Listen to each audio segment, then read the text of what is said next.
Good afternoon. Are we on, Ann? Yes, we are. Okay, it's recording. Okay. Good afternoon.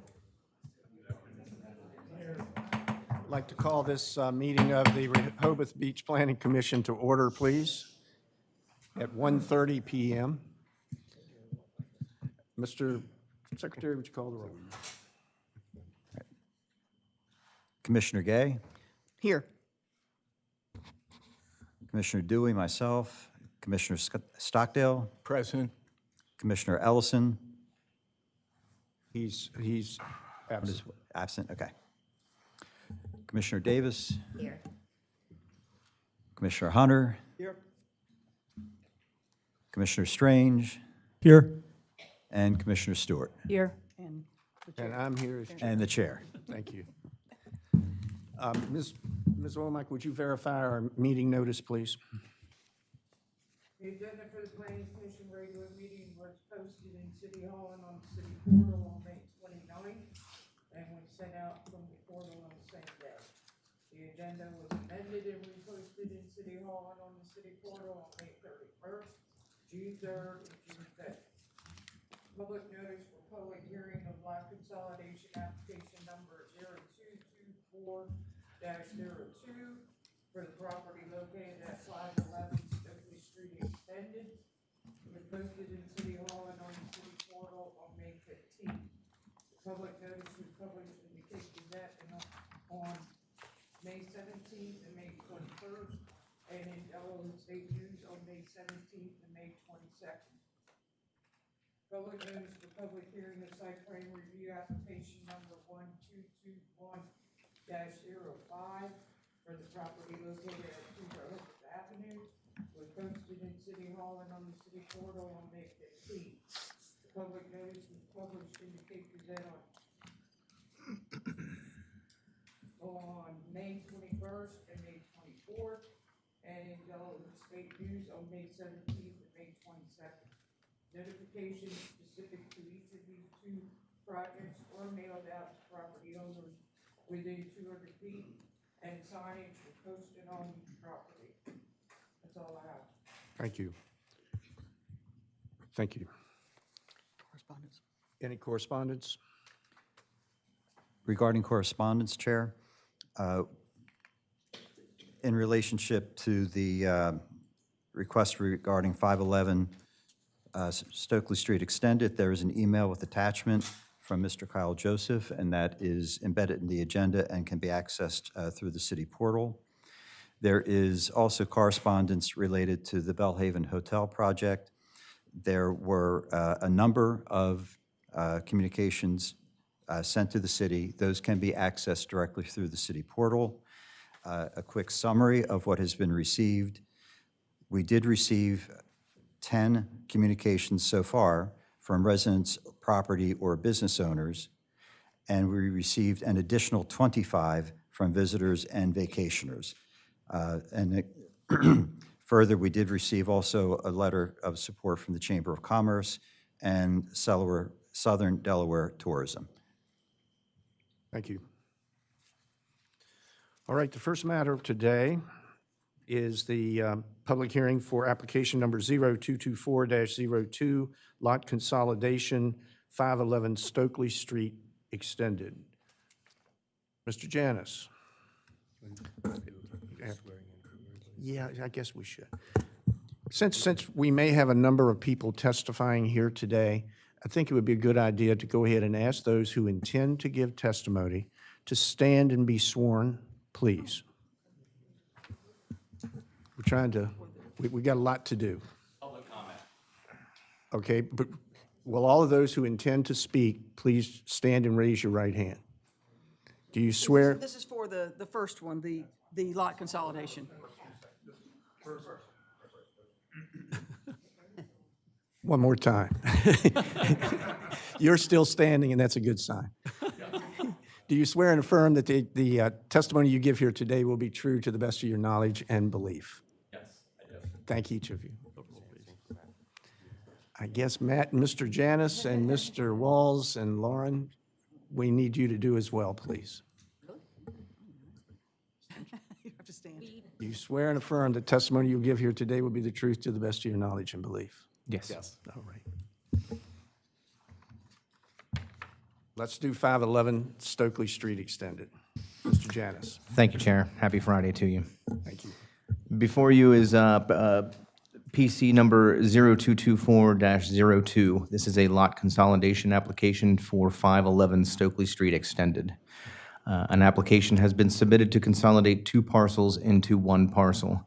511 Stokely Street Extended, AKA Parcel 15 of Schoolvue Subdivision, tax map number 334-19.08-139, and 511 Stokely Street Extended, AKA Parcels 16, 17, and 18 of Schoolvue Subdivision, tax map number 334-19.08-138.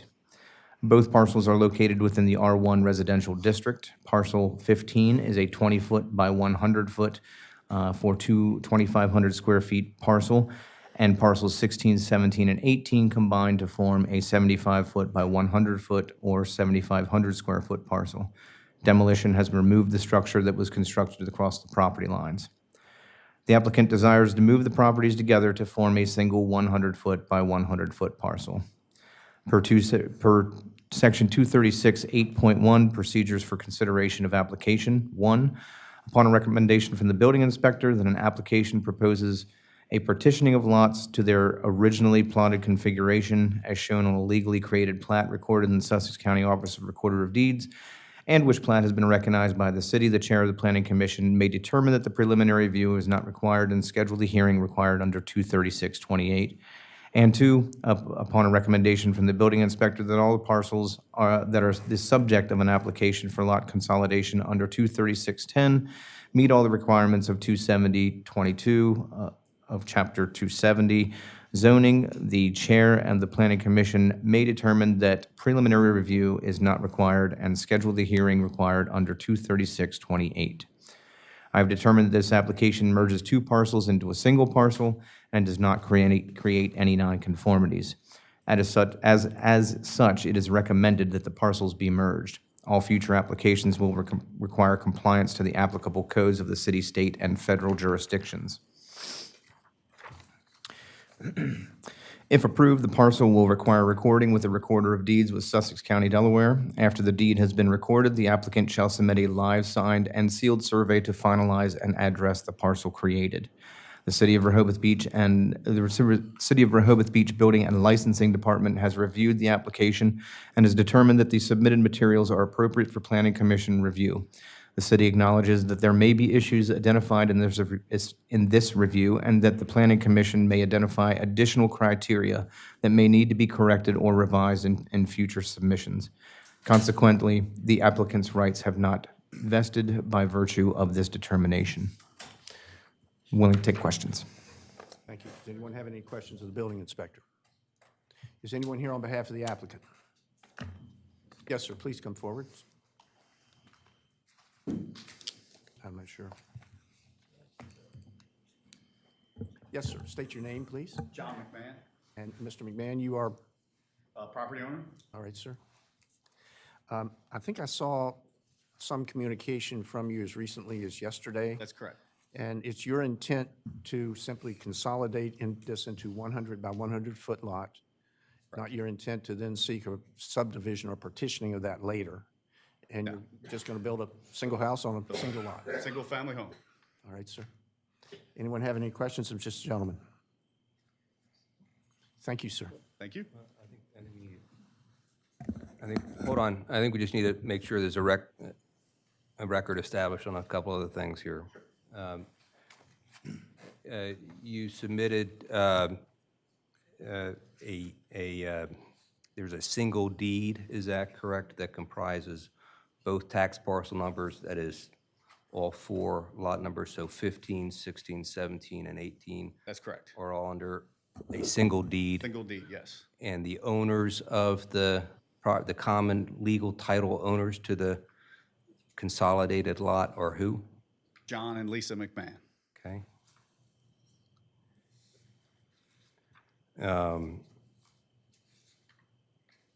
And the consolidated lot will have contiguous and continuous frontage on the same street? Yes. And this may be for Mr. Janis. I think you already testified that the consolidated lot has at least 50 feet on the, of frontage on the street, right? That is correct. And the consolidated lot has an area of at least 5,000 square feet, I think you said that. That's And right. obviously can fit a 4,000 square foot rectangle. All of the above are correct. And have the fees of $1,400 been paid by the applicant? Fees have been paid. All right. Anyone else here? All right, any public comment on this matter? Yes, sir. Good afternoon. Thank you for having me today. My name is Dr. Kyle Joseph. I'm a resident of 515 Stokely Street, exactly 2 lots west of the lot application. I'm here representing the Joseph family at this address, as well as the family of Dr. Michael Sherry at the address directly west of the property, as well as Miss Jane Wyatt, who's in attendance today from Newcastle Street. I also happen to be the grandson of the developer of Schoolvue. I think this should be a short public comment based on the comments that Mr. McMahon made. On face value, the neighborhood does not have any objection to the merger of the lots that the application is before you today. However, 3 years ago in September 2021, the applicant attempted to divide the lots into 2 parcels that are not illegally allowed within the covenant of Schoolvue. And that was done with prior knowledge of the covenant before the purchase of the property. As such, we have a little hesitancy with making sure that everything is above board. So I just wanted to make a comment that we have no opposition to the merger of these lots. However, since a new deed would be filed and would be applied for, we wanted to make sure the Planning Commission is aware that we're watching this and making sure that at no further date that there'd be no partitioning of the lots. But given the comment from Mr. McMahon, I don't expect that. And as I said, we don't have any objections to the merger of the lot. I will make a comment, however, though, that Schoolvue was originally drawn up with 25 by 100 lots. Most of us live on 4 of those lots, and we've never had to accomplish a merger prior to this. All of us have a single-family homes on 100 by lots. He may be doing this for tax purposes, but just because of that oddity, I want to make that public comment today. Thank you. Thank you. I was on the Planning Commission at the time that previous application came through, so very familiar with the issues that were raised at that time, which do not appear to be present today. I would agree with that totally. I just wanted to make that comment so it's on the public record. So Okay. Thank you, Chairman Bryan. Thank you, sir. Do you have a question? Yeah, Mike has a question. I just want to ask one question, because I was also on the commission at that time, and we took no action because we didn't think, we didn't take any action at that time because we felt no action could be taken. However, my question is, if a new deed is created, the restrictive covenant still travels with that deed. Is that correct? That is the exact reason I'm standing here today. Right. So we have had legal representation since the original application. Our understanding is that it is a covenant operative. Ms. Davis spoke about that from her experience in Virginia in 2021. Our understanding is that it would run with the land. Okay. And I don't expect any issues since Mr. McMahon is planning to build a single-family home. It just is a little odd because except for tax purposes, it's unnecessary to merge these lots. So that's why I want to make this comment that we are aware and we'll be following this case closely. Okay. So as a technical matter, we technically aren't involved. Yeah, I think that issue that you raised is not relevant for today's lot consolidation purposes. I guess I still have a question about, is a new deed going to be filed? Because I thought Mr. McMahon said that the current deed sufficed, but I do note that there's a mistake in it, in that it does not acknowledge one of the parcel numbers. It acknowledges the 4 lots, but it does not acknowledge one of the parcel numbers. So is there to be a correction of that? It sounds like there will have to be, yes. Okay. Well, the rules, in the answer to your question, Mr. Strange, the rules simply refer to the applicant submitting a live, signed, and sealed survey. And so I don't know that there's any requirement that a deed be required. Once it's consolidated, they do. Of a plat, yes. Yes. Right. That's what I'm you saying, may not not- for today, but for after today. They have to May file not a have to new deed. retitle it, I don't know. That's up to them and I can give you an answer in Virginia, I can't give you an answer in Delaware. But in any event, that's something that I think is the applicant's burden. The standard language Yes. if this gets approved, Absolutely. would apply here, which would read, as it has in other lot consolidations, as provided in City Code Section 23610G, no deed that consolidates the lots shall be filed in the Office of the Recorder of Deeds for Sussex County until the lot consolidation application has been approved by the city. So that assumes that a new deed would be recorded. Hence why I wanted to make you aware today. So, thank you. Thank you. Anyone else? Are we ready? Do I have a motion? I move to approve the lot consolidation as presented. Is there a second? Second. Second, Mr. Stockdale. All those in favor? Or do we have to do roll call? Lou? I think you should do a roll call and provide the reasons. Okay. Discussion first. Okay. Okay. Any discussion on this matter? Anyone have any objections? Well, I think you need to give a roll Roll call. call. Everybody needs to give the reasons for their vote. okay.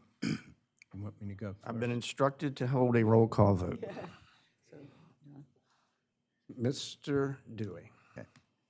As I have the microphone, I'll go ahead and start. I will vote in favor of the motion to approve the lot consolidation as it creates one 100 by 100-foot lot and is intended for the purpose of building a single-family home.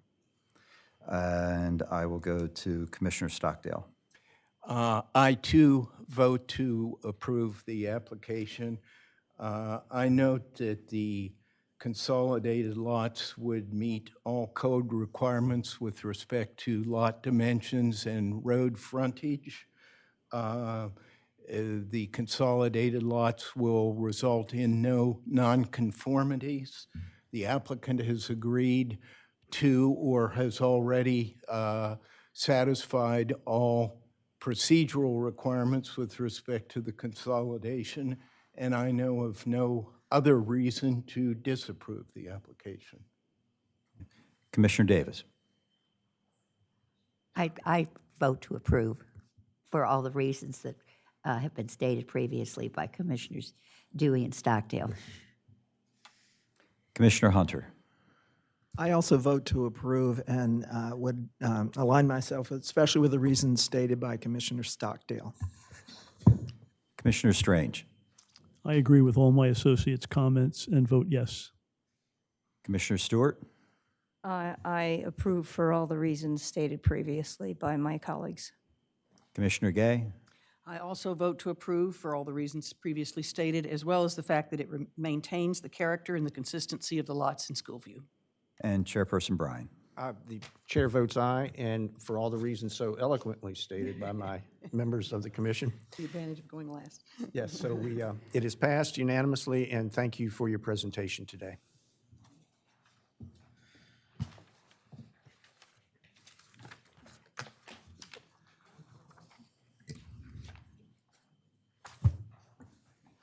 Next matter on the agenda is a public hearing for lot consolidation. No, not for lot consolidation. This is for, I'm sorry, application number 1221-05 for Belhaven Hotel. Site plan review, it's a public hearing for a site plan review. The addresses of the property is 2 Rehoboth Avenue, and the requesting party is John Papajohn of Belhaven Hotel Investments, Inc. As a matter of housekeeping, I'd like to sort of set forth the rules of the road today, please.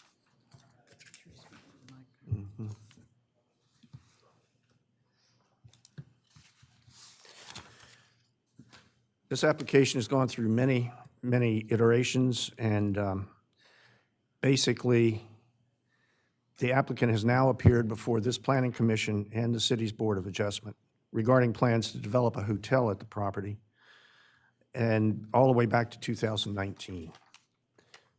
A brief summary of the procedural history, I think, is important. The applicant appeared before the Planning Commission on April 12, 2019 for a project concept review of plans dated March 13, 2019. Applicant returned to the Planning Commission on June 14, 2019 for a project concept review of revised plans dated May 24, 2019 and June 14, 2019.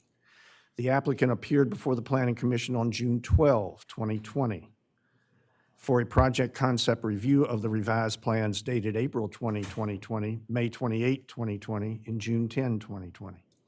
Applicant appeared before the Planning Commission on October 21, 2021, November 29, 2021, and November 19, 2021 for a project concept review of revised plans dated September 24, 2021.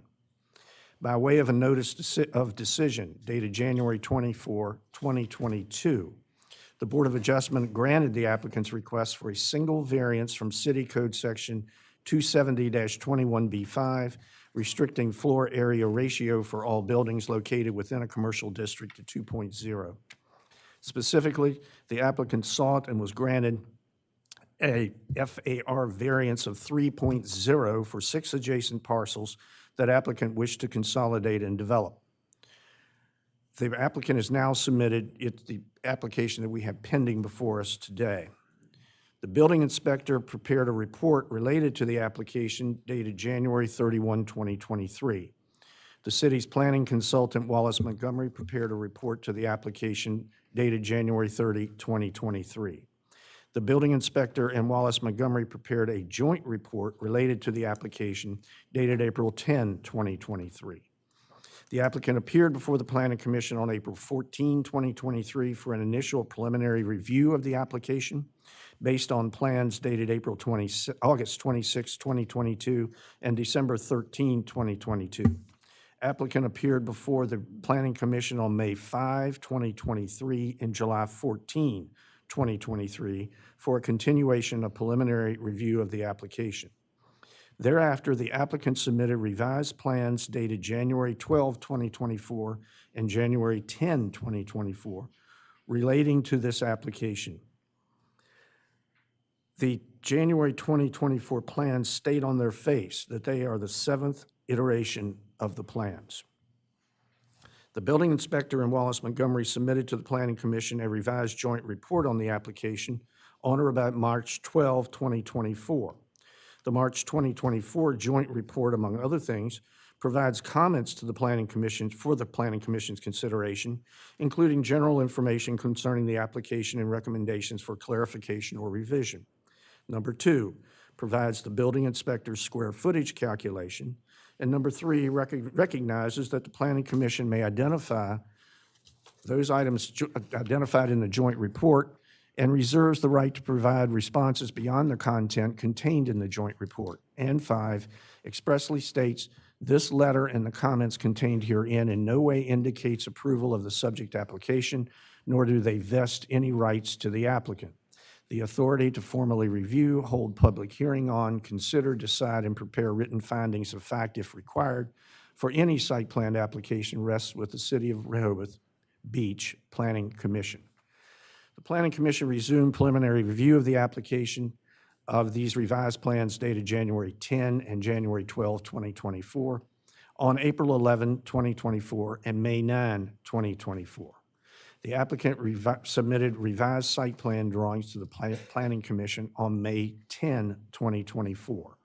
In accordance with the rules of procedure, the Planning Commission waived its requirement that the applicant submit its drawings at least 30 days prior to any hearing at which the Planning Commission is asked to consider an application, so as to permit this hearing to take place today. The March 2024 joint report was submitted by the Wallace Montgomery and the building inspector prior to the applicant's submission of the May 2024 drawings.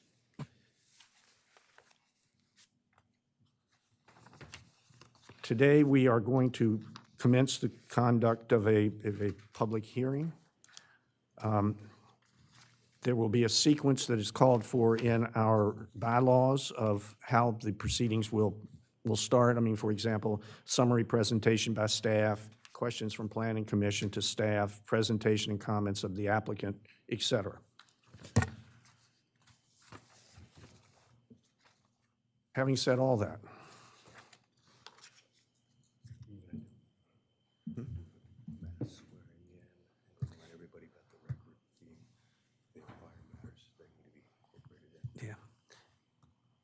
At the risk of wearing out those who have already been sworn, would those who intend to speak and give testimony today at the Belhaven site plan hearing, please stand and raise your right hand.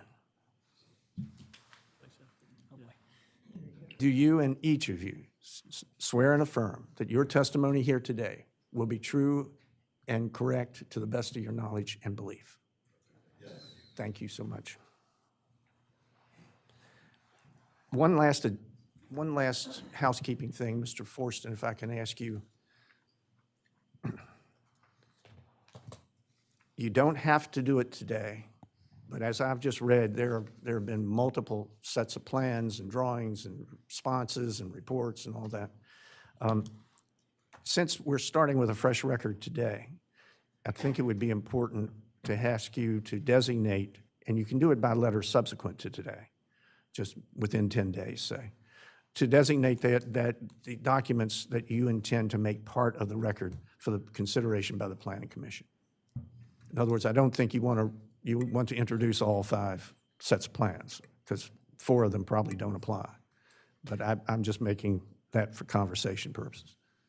No, we're happy to make that designation. I was, as a matter of housekeeping, going to make clearer understanding that we, for example, submitted a letter to the Planning Commission last May 17th, and that should be obviously part of the record because it addressed some of the questions that you all had at that time. Last month, we submitted a letter from our structural engineer, Dr. Khanna, and I believe that should obviously be considered part of the record. We submitted some other documents, and so I'll say as a blanket statement, anything that we submitted to the Planning Commission, we believe is properly part of the record. But if the chair wants me to send a formal letter identifying all those documents and including copies of all those documents after today, I'm happy to do that. That would be helpful. I think that clarity always works. Understood. Do you want to send copies of the documents as well? Is that too much of a burden? No. That's fine. I'll send you the letter with copies, so there's no question what documents we're referring to. Okay. All right. Thank you. And in terms of the actual plan, when it's our turn, so to speak, our architect, Peter Follett, does have the most current version here loaded up on his screen, and that's what was submitted most recently to Ms. Womack. So that is what we consider to be the plan in front of you all. But certainly if you have questions about that plan. But I'll put that in our letter as well. Thank you. Okay, I thank you. think that's important. Mr. Janis, you're up. Thank you, Chair. Before you again is 1221-05, and in an attempt to help things along, what I'd like to do is just read some of the red issues that would be highlighted in our March 12th report. And just for the record, does the city intend for that March report to be part of the record for today's purposes? Yes. So if we skip right to page 4 of that document, our first red note indicates the consolidation of lots. Lot consolidation should be pursued on approval based on relative code provisions. Architectural plans note that they are both site plan and lot consolidation review purposes. The applicant has previously acknowledged this comment. As far as signs, we speak out to signs in that the signs that are proposed have a separate permitting process, and those are dependent on, obviously what entities were to go into those created business spaces. The next bullet point that we speak to is the flood damage reduction, Chapter 159.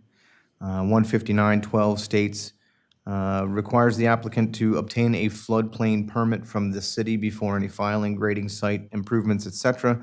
can be accomplished. 159.21H specifies that in a special flood hazard area with more than one designation, All new construction of buildings, structures must meet the requirements of the most restrictive designation, and the applicant has previously acknowledged that statement. On page 5 of the report, the plan submitted lacks sufficient documentation to provide meaningful comment related to the building's presence in a flood zone. However, we understand that this level of documentation is not specifically required until the applicant seeks a permit under Chapter 159 flood damage reduction. With this understanding, construction of the underground parking remains a concern because the subgrade basement area may be subject to flooding. Dry flood proofing will be required for proposed commercial building enclosures below base flood elevation. Additional review and comment will take place at the appropriate time, and that is at the time of building a permit application. However, initial questions include the following. How will the applicant comply with regulations such as 159-29B2 that pertain to structural components capable of resisting hydrostatic and hydrodynamic loads and effects of buoyancy? 2, considering the applicant is proposing a subterranean level of parking under the structure, how will the project handle groundwater seepage? While not explicitly shown, it is assumed that the lowest level of this parking area will be below the mean high water elevation and will therefore have to contend with water table seeping into this area. How will the proposed strategy then conform to floodplain design standards?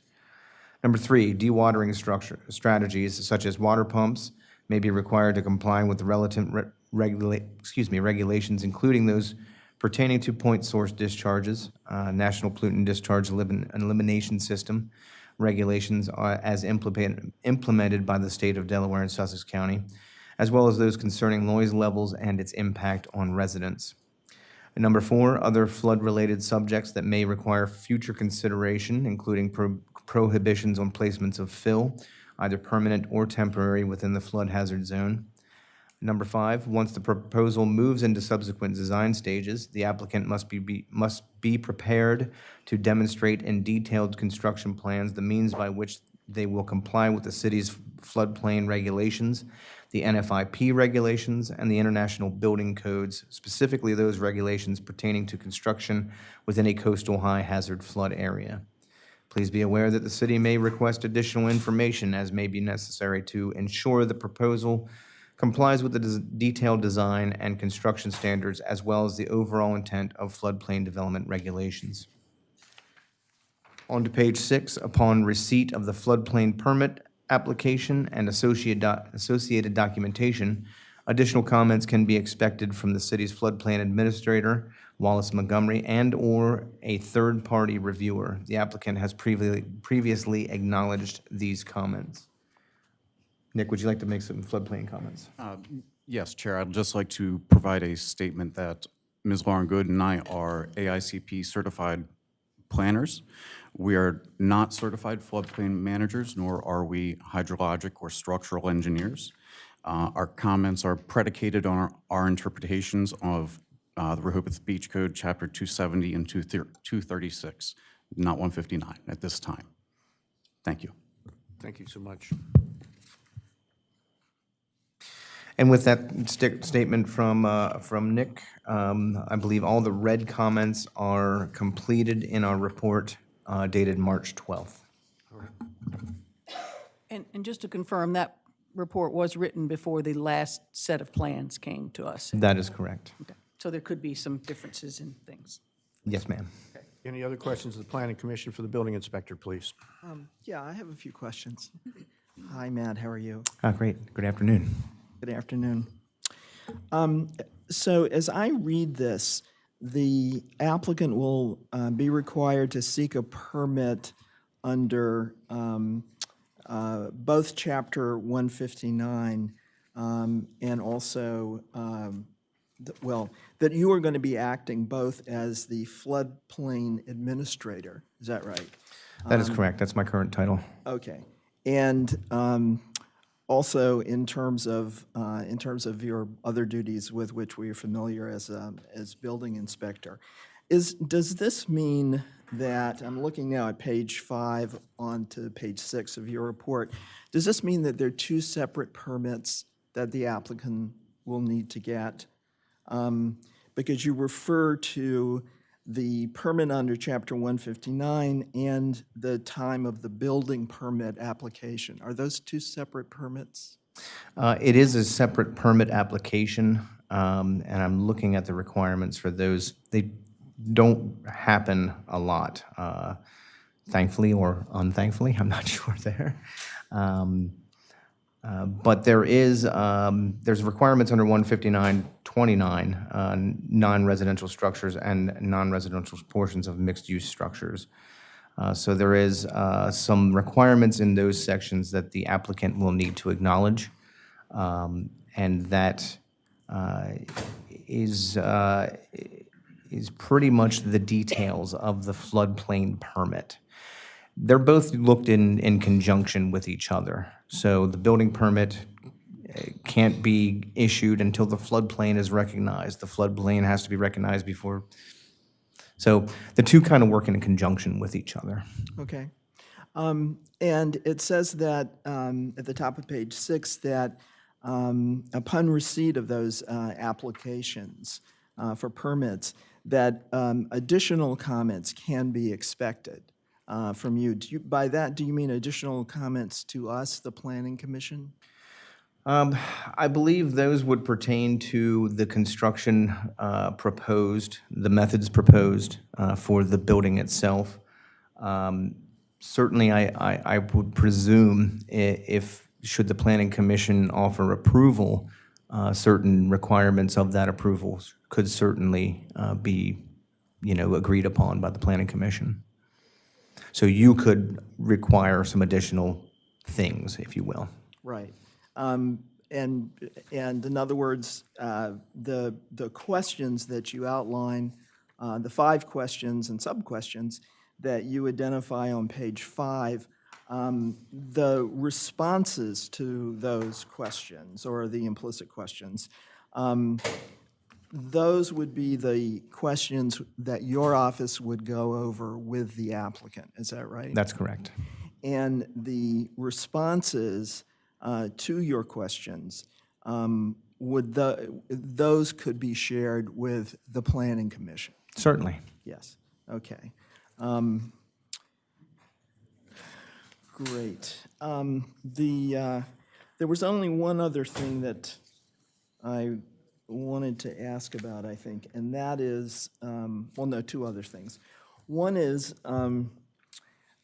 my recollection is that there is a state requirement with regard to buffer zones or something to that effect in terms of firefighter accessibility to any structure.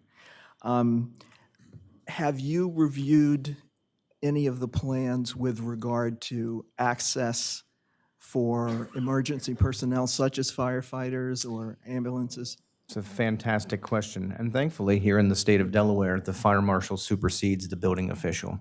So with that respect, there has to be a fire marshal application and approval before it can be submitted for building permit to my office. So that works. They have to get that approval first, and then they can apply with my office for the building permit. All right. To your knowledge, has the fire marshal specifically stated the opinion of that office with regard to access issues?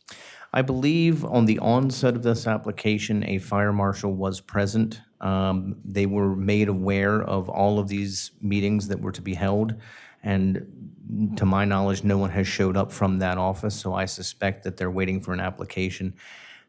In my experience, the fire marshal only works really when an application is presented to them. They don't necessarily come to a what-if scenario, if you will. Yeah. And so just to be clear, in terms of what your office is responsible for, when there's a application for building permit, is it a requirement that that fire marshal statement or application be part of the record? That is correct. So the fire marshal, when either a site plan and or a building plan is submitted to the fire marshal, they then offer a letter of approval, and we require the copy of that letter of approval to be submitted with the plan submission. Right. And you haven't, your office hasn't received a copy of that letter yet, is that correct? No, that's correct. Okay. So just one more question, and this goes back to a previous report, actually two previous reports. And that is with respect to the loading berth issue. As you are aware, at one point, your office filed a report saying that 2 loading berths would be required. And then there was a subsequent report stating that 1 loading berth would be required. I wanted to just clarify for myself what your reasons were for changing that opinion. So we offered a letter on June 28th on our positioning of the loading and unloading berths. It is still my interpretation that these are separate entities that operate individual of each other, and they When do you say not. separate entities, you're referring to? The commercial occupancies that may or may not occur in this structure, should it be built. Those throughout the community, we have various examples of buildings that house commercial applications and commercial occupancies that do not require their own separate loading berth, even in multiple buildings, or in a single building, excuse me. In this, the interpretation is that none of these spaces meet the 15,000 square foot threshold, and so as such, the hotel is the only occupancy that would require a loading berth at this point. Okay, and but the basis for your assessment that the commercial entities to be leased or rented or whatever, rented are not hotel facilities, that those would not be considered part of the square footage, or that they would not be considered as commercial use together. I just wanted to give you the opportunity to say exactly why you came to that conclusion. Again, I think it's a historical with the other examples that we have throughout the city that have not required loading berths to be introduced in certain applications. And also, according to our code section, it says each retail establishment. No, it doesn't. It says each. No. Well, let me just correct you there. That the reference to each retail establishment is not part of the code with respect to loading berths.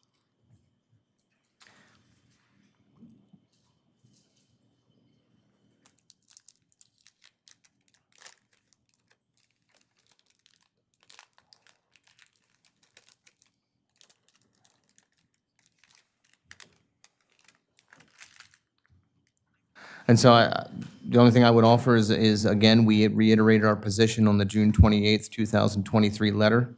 That's the interpretation that we're going to be standing by. Okay. Could you furnish me or us, you referred several times to historical examples. Yes. Could you, I mean, I don't know if you have them off the top of your head. If you don't, that's fine. But could you furnish concrete, specific examples of a situation like this? I'm thinking of the Atlantic Inn. I'm thinking of the hotel that's right here on the avenue here, the Avenue Hotel. Hotel Rehoboth?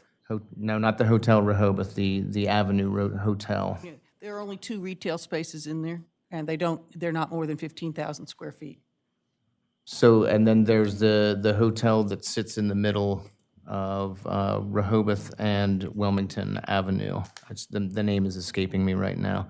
But they have several, there's a spa in there. There's several other establishments that would, if we would look back at those, probably total more than 10,000 or 15,000 square feet, but one loading berth was required for that one. I would be very curious, and thank you, Commissioner Hunter, for bringing up, and I heard you say, Matt, that there were some examples, and I would be very curious what they were, because I'm not familiar with any that aren't grandfathered from before the code was written.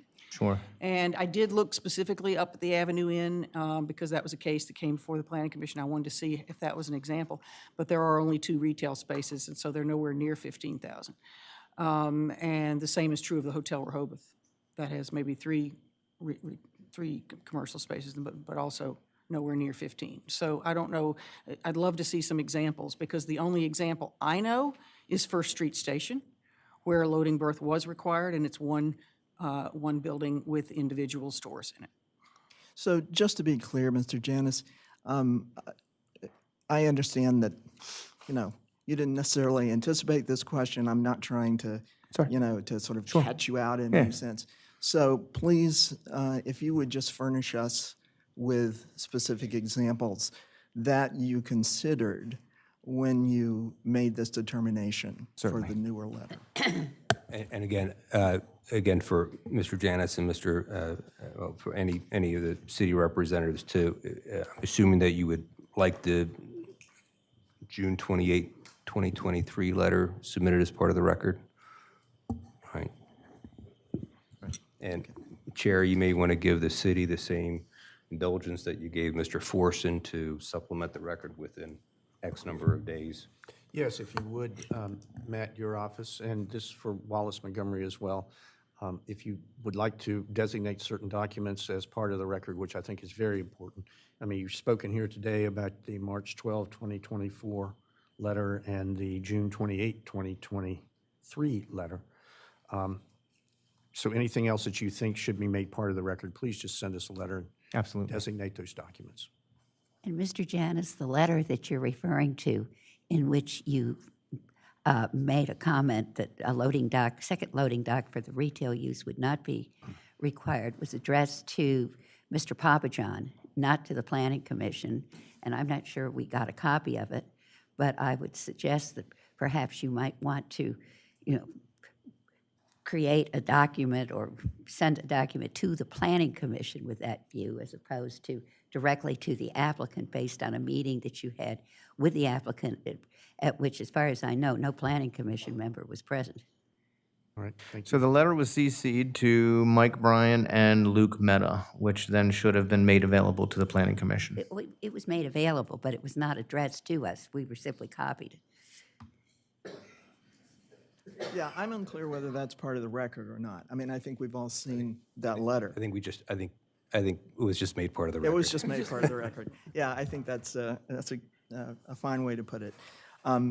So I have no further questions of the building inspector's office. All right, Ms. Davis. I have a question for Mr. Janis. Yes, ma'am. Sorry. Your report and the Wallace Montgomery report, they both raise a number of concerns about flood prevention and the provisions of the code 150, chapter 159, et cetera. Yes. And you specifically, I believe, mentioned that there could be flood preventive equipment, such as water pumps, that your office at the appropriate time would find necessary to prevent, for part of this prevention strategy. My question is, what equipment will be located in the subsurface basement, the underground garage?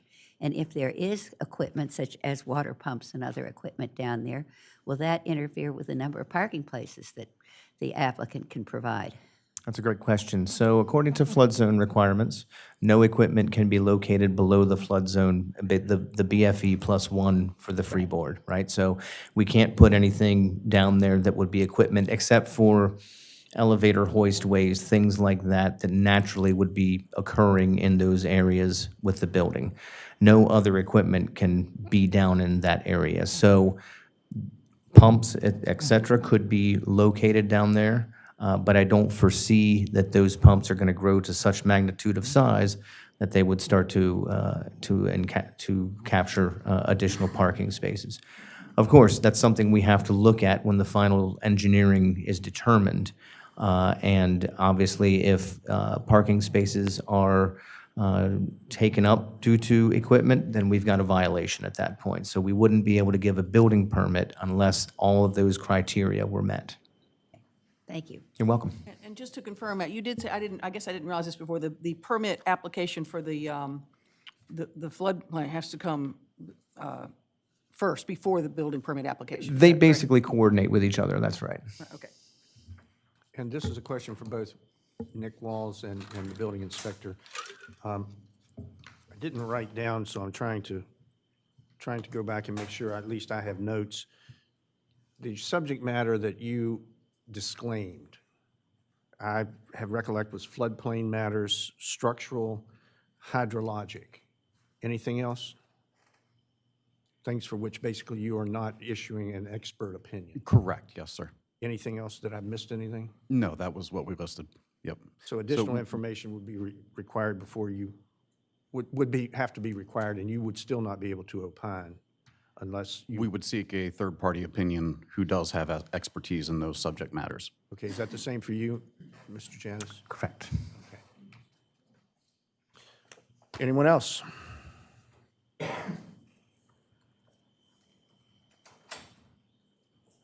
All right. For the applicant. And one point of order, if I may, Mr. Dukes, before you get going. We're not considering the lot consolidation here today. This is the site plan public hearing. Lot consolidation would be dealt with once Planning Commission rules on what happens here today and in this process. So wanted to make sure that that We was don't have an clear. application for we lot don't. consolidation. It also wasn't publicly noticed. So Well, we have that's a the- letter from Mr. Dukes. That's not an application. No. Okay. And so, It was not publicly. correct. All right. So we understand it's still an issue, but to be resolved at a later date. Yeah. All right, sir. Didn't want you to think otherwise.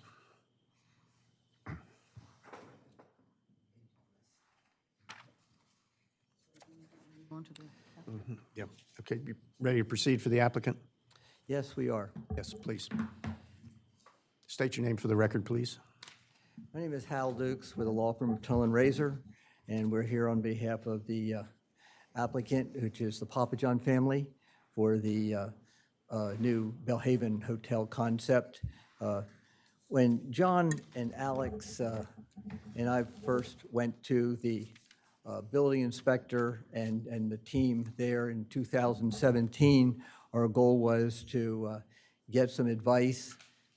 And one of the first things they said was, we want to make sure that it meets the comprehensive plan, because of course the comprehensive plan is the key for the reason why we're all sitting in this room today.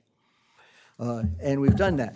One of the keys was that we wanted the operation or the project to be able to enhance Rehoboth, increase the value property around there, bring higher-end people into town, higher-end products into the stores, and create something that's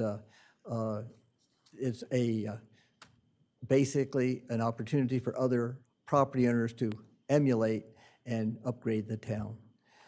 That has been accomplished. We've had this going on for 7 years now.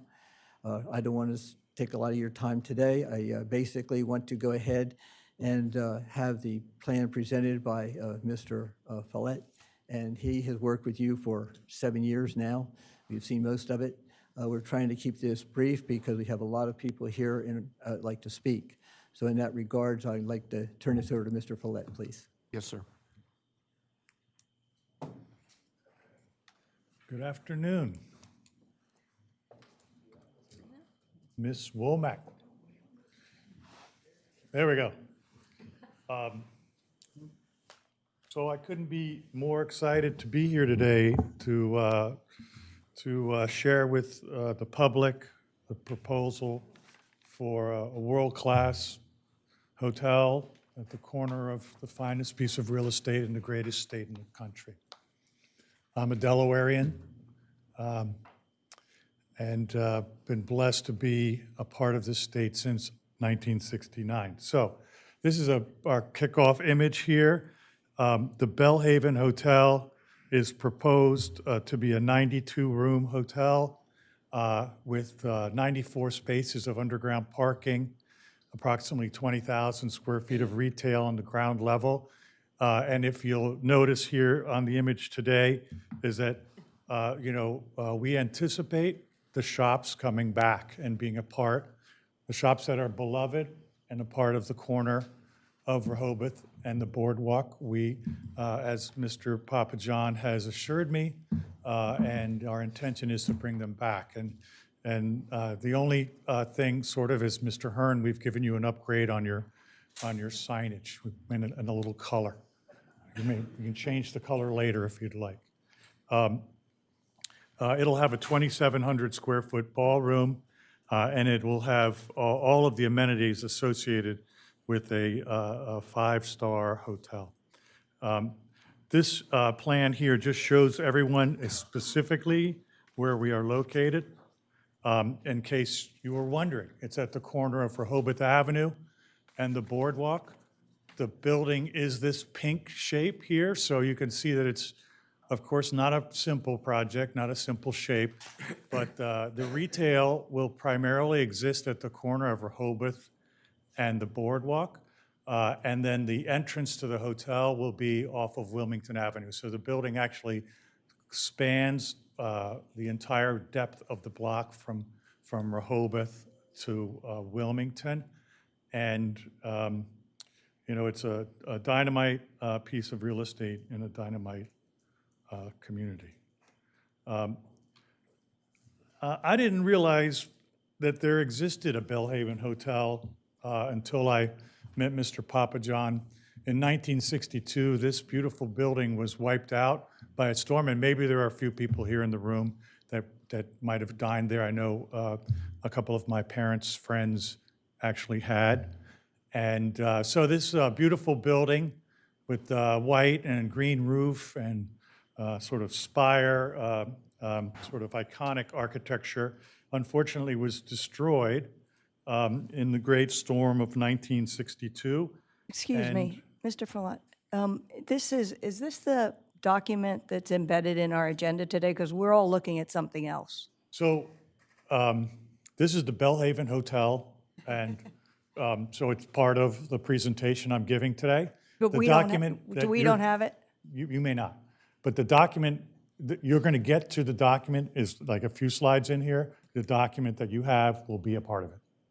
Okay, I'm just bringing the general public up a little bit to speed on something that we've shared with, we have 7 years of experience. These people here are seeing it for the first time today. Just so we get the final one for the record, I think. You'll get all of this as a final record, right? But the document, the May 10th submission is a part of this presentation, okay? And I don't know, maybe you've never seen this image, but this is the old Belhaven Hotel, all right? So, and I'm a little excited, so I'm sorry if I have gone overboard here today, Commissioner. Accept my apology. So anyway, this beautiful building existed from 1898 to like 1962, okay? I showed up 7 years later, and I would say that most of my generation would never have known this existed. We are very familiar, however, with this image here. And, we love this image here. We grew up on, this is our town, right? So, but to know that there was actually something, from an architect's point of view, substantially more interesting there before this, sort of really kind of got me excited about the opportunity. What we're here to talk about today is another image that you haven't, that's not part of the May 5th thing. And I will say that this is the first time the commissioners have probably seen some of the signage in place. So that's definitely something you will take of note. So this is what we're proposing. It's a mixed-use building that's consistent with the master plan that was a part of the master plan document that when we started this project 7 years ago was the current master plan that had been enacted upon for 9 years. So this is our plan, ground level retail, 92 guest rooms. The building sets back from the street because that's the guidelines of the urban design guidelines of the city code. So the building does sort of set back in its scale when you're walking down the street, and I'll show you examples of that. You really feel more of a one-story building than a four-story building. So it's a very sensitive urban design that was outlined, and we feel like we've responded very well to it. We're going to have a green tile roof. We'll have a roof feature and antenna that's been properly stealthed, and it'll be a really exciting thing. So now we're going to get into the technical documents, audience. This is the technical submission that the commissioner has brought to our attention. These are the documents that basically describe the project and include a zoning review, which is this next document here. It shows the lower level parking. So this is how the parking works on the lower level. The entrance and exit to the parking will be at the corner, sort of southeast corner of the project that's here. This is Wilmington Avenue along this edge, Rehoboth Avenue along this edge, and the boardwalk along this edge. So you can see that, remember that pink shape? There it is. It's all parking underground, right? There's 94 spaces, and it's designed per the city code. This is the ground level plan. So the master plan really did call for a mix of uses so that the ground level, it's not required to have retail on the ground levels. And if you've noticed, the majority of the hotels in Rehoboth have parking on the ground level. And by right, we could have built a building with parking on the ground level. But this plan, again, is beloved to Mr. Papajohn and his family, and he believes in the stores and the retail of the community. And so all that red you see there are retail shops. None of them will be larger than 15,000 square feet. So none of them are required to have a loading dock, service area. And so that you'll see all along Rehoboth, it'll have all these, Rehoboth Avenue and the boardwalk will have all nice shops and restaurants, et cetera. And then we also, one of the comments I made early on with this commission is that, this commission has the ability to make a project that's really great, not so great, and potentially worse. And I will say that through the last 7 years, we've actually made a project that's great. And we truly have enjoyed working with you all, and we appreciate your comments. We have a building that's a little smaller. We have a building that's better, and we think it's going to be a better asset for the community. So in that regard, earlier on, we had the lobby for the hotel all on this level here facing Rehoboth Avenue. The lobby is now on the second level, so there will be more shops along Rehoboth Avenue.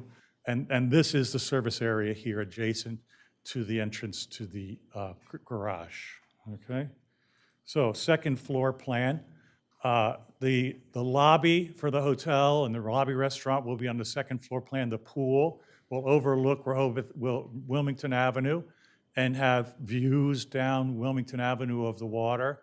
The ballroom, the meeting room, main meeting space will be located on this level. So there will be a great synergy between the indoor-outdoor relationship, the dining, and the meeting facility, all on this one level. This is a big improvement to the project, thanks to the Planning Commission. The balance of the rooms along Rehoboth Avenue and the boardwalk will have nice terraces that overlook, and will be able to participate in that public space, that public environment that is in the middle of town. This is the nicest site in the city of Rehoboth. So, except for a couple of your houses, I'm sure. The second level is guest rooms. The white here represents the fact that the lobby is a two-story space, and this is sort of open to below. When a space is more than 12 feet tall, it has to be counted double in FAR. So we're doing that for the lobby. Now, the ballroom space is 11 foot 11 3/4. So it doesn't count as double. And we know all this because one of the commissioners here is extremely astute and has held our feet to the fire on every aspect of this. And so, I'm just skimming the surface. We can go deep if you'd like. second level. Typical level. This is the second and third and fourth level, third and fourth level looks like this. There's a rooftop viewing area, space, amenity space for the hotel. And we think that this will really sort of check the box on something that's really popular in the state-of-the-art hotel design today. We have a roof plan that shows solar panels. There will be substantial solar panels on the roof. There'll be living roofs. Our goal is to create a building that is designed to seek zero energy use. Will be a sort of a star in the way buildings should be built and designed in the state of Delaware and in Rehoboth Beach. We're working hard to get there. These are the elevations, the building elevations here. So this is sort of the technical part of the presentation. It gets better. We were asked to show signage. These are the signs, preliminary signs. You saw more in the renderings. They have to be a certain size, and these all meet those requirements. We talk about the antenna that is beyond the 55-foot height limitation. It's an antenna that's properly stealth, so it's allowed to be beyond that height. It is reminiscent of something that the old hotel had, and we feel is really important and iconic. This is the other two elevations, and we can get into that. One comment was being able to see as we come up the ramp, so we held out a panel there. You'll be able to see down the street. In addition to mirrors, there should be really good visibility between drivers exiting and entering the garage to pedestrians walking by. All right, let's see what else we got here. Building section. So this is what happens when you cut a building in half and you do a drawing. So this shows the ground level here. The gray is the underground parking.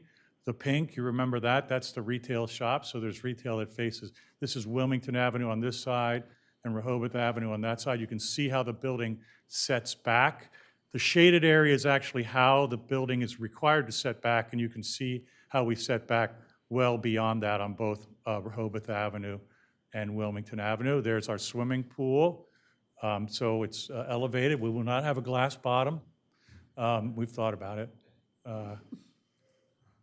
Okay, so we have some pretty images that this is all sort of the record in the past, but I'm bringing them back. So I want to show the community the quality of the finishes that we're going to have in this project. This is a previous lobby. But this is the nature and the spirit of what will happen in the new lobby. It'll be a little bit better. This was the lobby. And the next image is, our interior designer is from Santa Monica. So we've got a really cool designer from the other side of the world who has a lot of experience with waterfront hotels and hotel design. This is the check-in counter here, sort of really beautiful design. This is the restaurant. So the idea is to take some of the green tile roof material and use it as, that's actually the roof, and use it as part of a feature of the restaurant space. There will be a bar, and from what I understand, there was a cocktail or a bar or something that Mr. Papa John's father used to have at the grottos and back in the day, and probably we'll be able to have one of those again someday here. This is the ballroom space. This is very similar to what we will have this is almost identical to what we'll have in the plans today. This is a view from the roof terrace. So from the roof terrace, you'll be able to see the ocean and get the breezes. I also have a little sneak peek on what the guest room would look like. So this is our very simple, clean, contemporary, luxurious guest room with a 9-foot wide door and a balcony that, if you're on the waterfront, you look there. If you're on Rehoboth Avenue, you look there. If you're on Wilmington, you look there. All the rooms have great views. The bathroom, I'm not a fan of the arched mirror, I must say, but that's where it is right now. But again, you can see that it's just this beautiful finish, beautiful, elegant, the kind of place that is well needed in our community. I have a few more images here. This is a image showing the entrance to the in and out of the parking and the loading.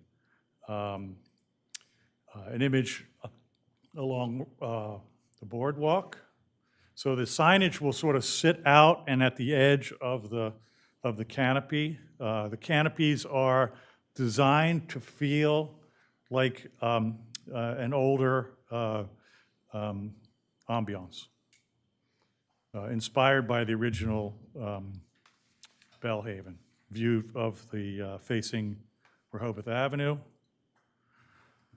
a view down at the park, and then here's our historic view with the signage.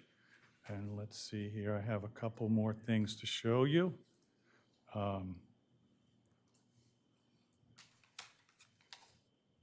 This is also something that, so I always like to say this is the Yuki Washington run here, a little bit taller than everybody else. And there is sound, there's music playing. Tater should be playing in the background, but the IT guy told me to turn it off, so sorry. Coming around the corner, this is looking down the boardwalk.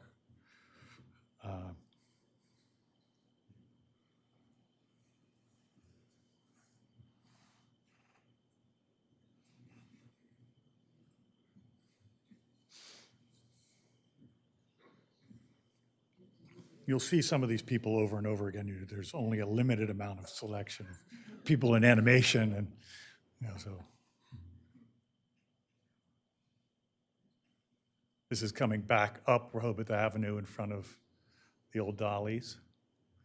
Give you a feel for how this building fits in the space. And we'll come around the bathrooms and we'll head back down Rehoboth Avenue towards the building. This is our neighbor, Go Fish, living right next to us, making lots of money from our new tenants. And there will be all retail shops along the waterfront. Again, here's your new store sign.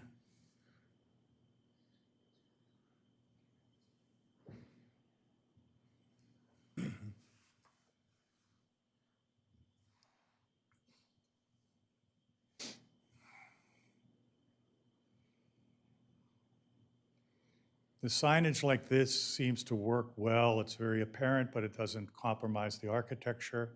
So we think it works really well together. You can see the canopy has sort of nice brackets, so it's going to feel like a building that's been there for years. This is our neighbor's building here, Gus and Gus.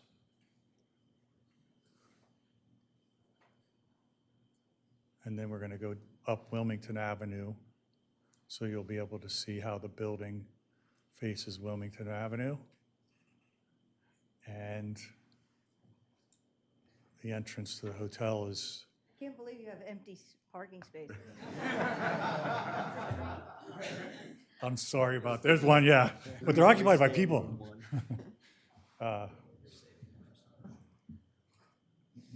You should have seen this before I did it, if there was one person walking by. So there you have it. Thank you very much for the opportunity to allow me to share this with you today. You could probably leave that up in case if there are any questions come up that we want to look at it one page or another. You might Sure, wanna, that's what I'll do. not of the renderings, but of the plans earlier. How about that? I'll leave that up there. I have a question, if it's appropriate now. Yes, Mr. Stockton. Okay. This is the first time we've really seen signage, and you alluded to code requirements relating to signs. Right. You acknowledged that there are limits on signs. Right. But could you speak a little more fully to how you are code compliant there? Are the signs going to be lighted? What type of lights would they have if they were lighted, et cetera? So we might not have focused on them, but if you look on this, this is part of the submission. And so this was actually part of the report and, approved by the building inspector. This is part of the record, and we have never showed you them on a three-dimensional image, Commissioner, but this has been part of, so it's maybe the first time you've actually seen it in 3D, but it's always been on the document. So this is the summary of that. And let's see, it should, they basically, the requirement is that we dimension them. So this is showing a building, a height of a sign that's 18 inches. And typically in signage requirements, it's more about the height than the length. And this is, so that's one example. And I believe, this is an existing sign that's out there, so we did not want to necessarily impose new signage. So this is an example of if this tenant were to come back, we would reuse their sign. Let me rephrase. What I'm trying to focus in on, and maybe I missed this, I was aware of that generally, but you're correct, this is the first time we've seen them, displayed this way. What I was curious about is, are the signs lit in any way? I may have missed it, but I didn't see information on that, and I'm wondering about some of the code provisions about how the signs are lit specifically. So maybe this now calls for the lawyerly answer rather than the architect's answer. But the lawyerly answer is, we don't know what our tenants are going to want. All we know is that when we put the signs in place, they have to be compliant. And so, as I think Mr. Janus said earlier, and correctly, all we're asking for is site plan approval. This is just kind of renderings of what we think the signs could look like. Whether they're lit or not, I will be honest, I haven't looked at that provision of the code. If they're not allowed to be lit, they won't be lit. If they're allowed to be lit, the answer is maybe. Maybe the tenant will want it, maybe not. We'll wrestle with that when we have actual tenants going into actual spaces. We will comply, obviously, we have to comply with your all's sign code, but that's not part of the approvals that you are granting today. Except that it has been a condition in the past. When the elementary school was approved, there were specific conditions related to lighting. And they were specific to that area because of where it was located, because it was located near a residential area. So the ones here might be different, but I think Commissioner Stockdale's questions are going to the fact, are sort of going to what sort of conditions would we want to put on the lighting. I'm not sure I know the answer to that today, but a condition for the lighting outside of what's in the code, there's a history of doing that as part of site plan review, that's all. Well, right, and we're happy to have that dialogue with you if you think it's important. Obviously the boardwalk, part of the boardwalk experience, which is what the Papa John family is, I'm going to say, spending extra money to make sure we can maintain, is people out there at night, right? I mean, it's great to walk the boardwalk at night. So if the code allows lit signs, I would suspect the tenants would want lit signs, and to the extent those signs are facing the ocean, facing Rehoboth, I don't know that anybody's going to care. Right. But look, we're always happy to have a dialogue with you about these sort of things. I was just trying to flesh out the record in terms of an acknowledgement of the code requirements and an acknowledgement of the location of the building and the fact that this could be an issue.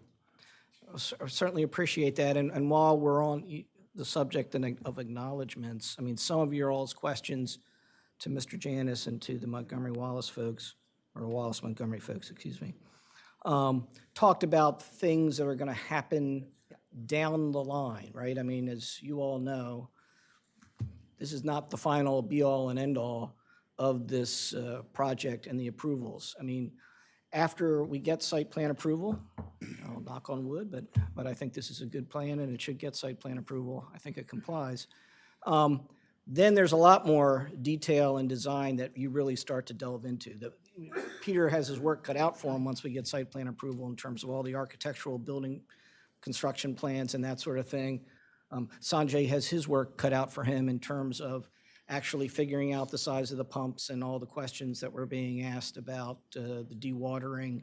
We have to come back for the Chapter 159 flood permit. We have to obviously come back for a building permit.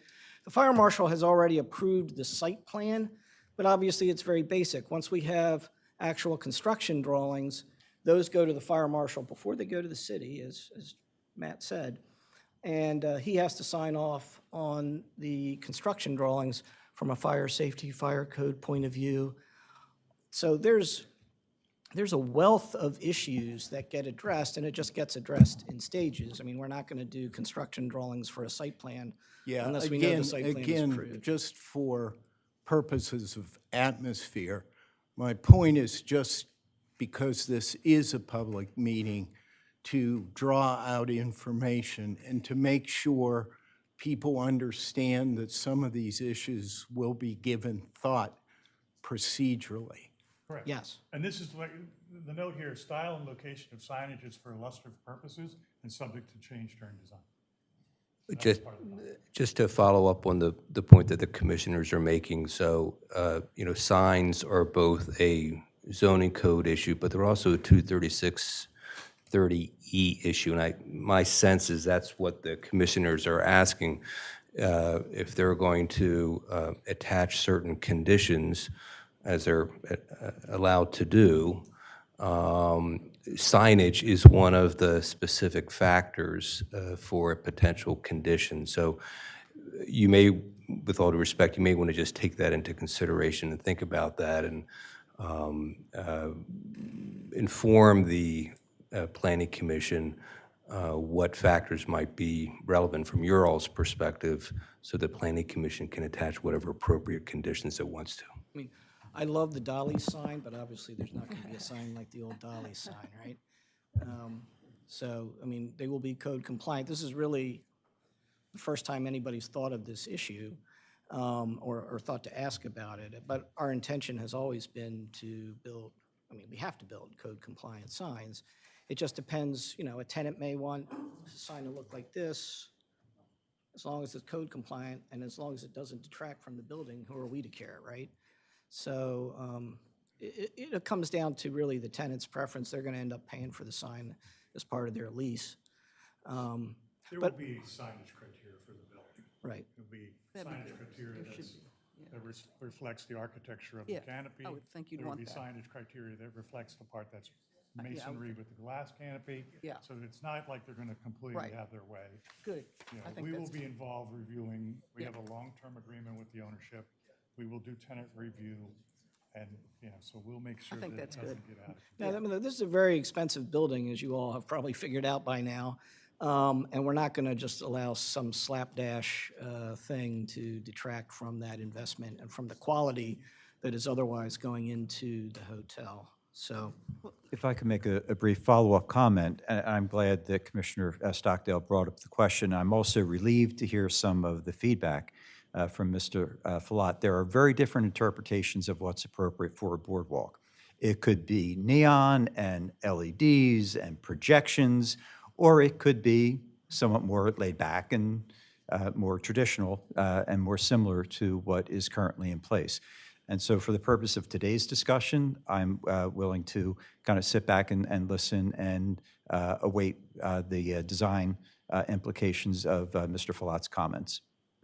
Mr. Chair, I have a process point. Yes. There are a lot of folks who came here to speak, and we're almost at 3 p.m. And so I would suggest or make a motion that, because I think a lot of us have questions and so forth, and it'll take a while to get through that we could we move now to the public comment part of this so that we can rest assured that everyone who has come will get a chance to speak before 4:30? Let me ask the applicant, just how far are you through your presentation? we are all but through. Mr. Follott is done. I just wanted to make one or two points in response to some of the questions you had asked earlier, but I can wait. until everybody else has spoken, because, you know, we do want to obviously have the opportunity to rebut anything that some might say. Yeah. So we're happy to sit down now and 'Cause we'll come back. I have questions. I think we all have questions about your presentation. Yeah. That we we'll could answer- circle back to. We're happy to do Okay. it now if you want, or Okay. we're happy to wait till everybody has spoken. It's your meeting, so you tell me how you want to do it. All right, I think that we do have a lot of faces here I've not seen before, and you're welcome to be here. And so I'd like to go ahead and move to that portion of it, with the caveat that if you then come back and present some type of a bombshell concept that they're concerned about, that they can come back again and ask. Yeah, we've made our presentation. The only thing I have left in my notes is just to address some of the issues you raised. And obviously, we want to answer your all's questions. Yeah, that you may and we still do have. have plenty of that. Okay. We're going to defer our questions, if we have them, until Yes. after we hear from the public. And just to be clear, I think, at least from my perspective, I know you all came today. I would hate for you to sit through listening to all our questions and then have to come back a second time in July. So to the extent that we can get this taken care of at this meeting, I'm sure, my sense is we'll probably have a July meeting, but you will have already had your opportunity to speak, and you're welcome to come back again. But you would have been on the record for purposes of this presentation and this site plan. Yes. All right, moving to the, sir? Oh, I fully anticipate you to see your hand up, but just not so soon. I'd like to invite everyone who's here from the public to speak for or against, to come forward. Limit your comments to 3 minutes, please.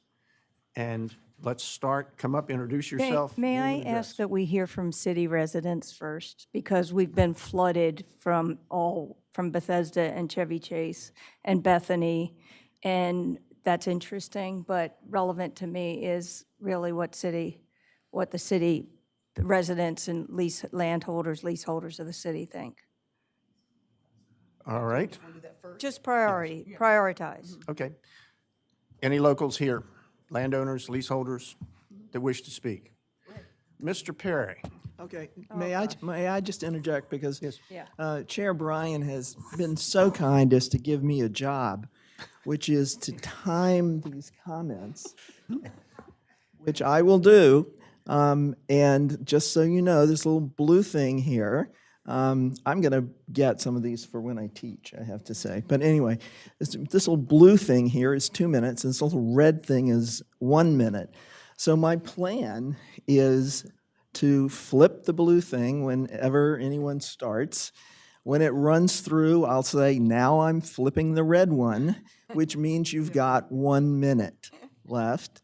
And if you want more time, you'll have to go back to the boss here, Chair Bryan, and ask him for his mercy to let you talk anymore.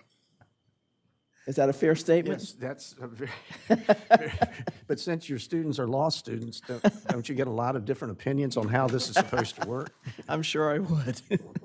All right, Mr. Perry, it's your floor. Thank you, Rick Perry, 46 Pennsylvania Avenue, Rehoboth Beach. First of all, I want to say that this is a project that is long overdue in terms of obtaining approval from the Planning Commission. You all know, just as I do, because I was on the Planning Commission when they first came before us, this is 7 years. I will admit there have been ups and downs. However, I think that the Papa Johns have worked incredibly hard to try and address the concerns raised now by more than one composition of the Planning Commission. Having said that, I have a question, and that is that you are limiting public comment to this portion of the meeting. Historically, when the Planning Commission members ask questions, there are substantive matters that are covered that those of us sitting here and willing to sit here through the entire proceedings would not have an opportunity to comment on. One example might be the resurrection of the FAR issue. I don't think it's right to deprive the the citizens who are willing to listen to all of your questions and positions to have an opportunity to comment on those substantive portions of this meeting. I'd like to know what your thoughts are on that. Sir, I'm not sure that maybe you missed something earlier that was said. Perhaps. It was stated that the public can come back again if this matter may not be concluded today, and that if there are issues that arise here today, the public's invited back again. I heard you say in July. That's correct. Well, I didn't say that, but it doesn't someone matter. did. Sir, we're Okay. not here to argue about it. No, You've I'm spoken not your arguing. piece, and I thank you. Okay, thank you. Next. Yes, sir.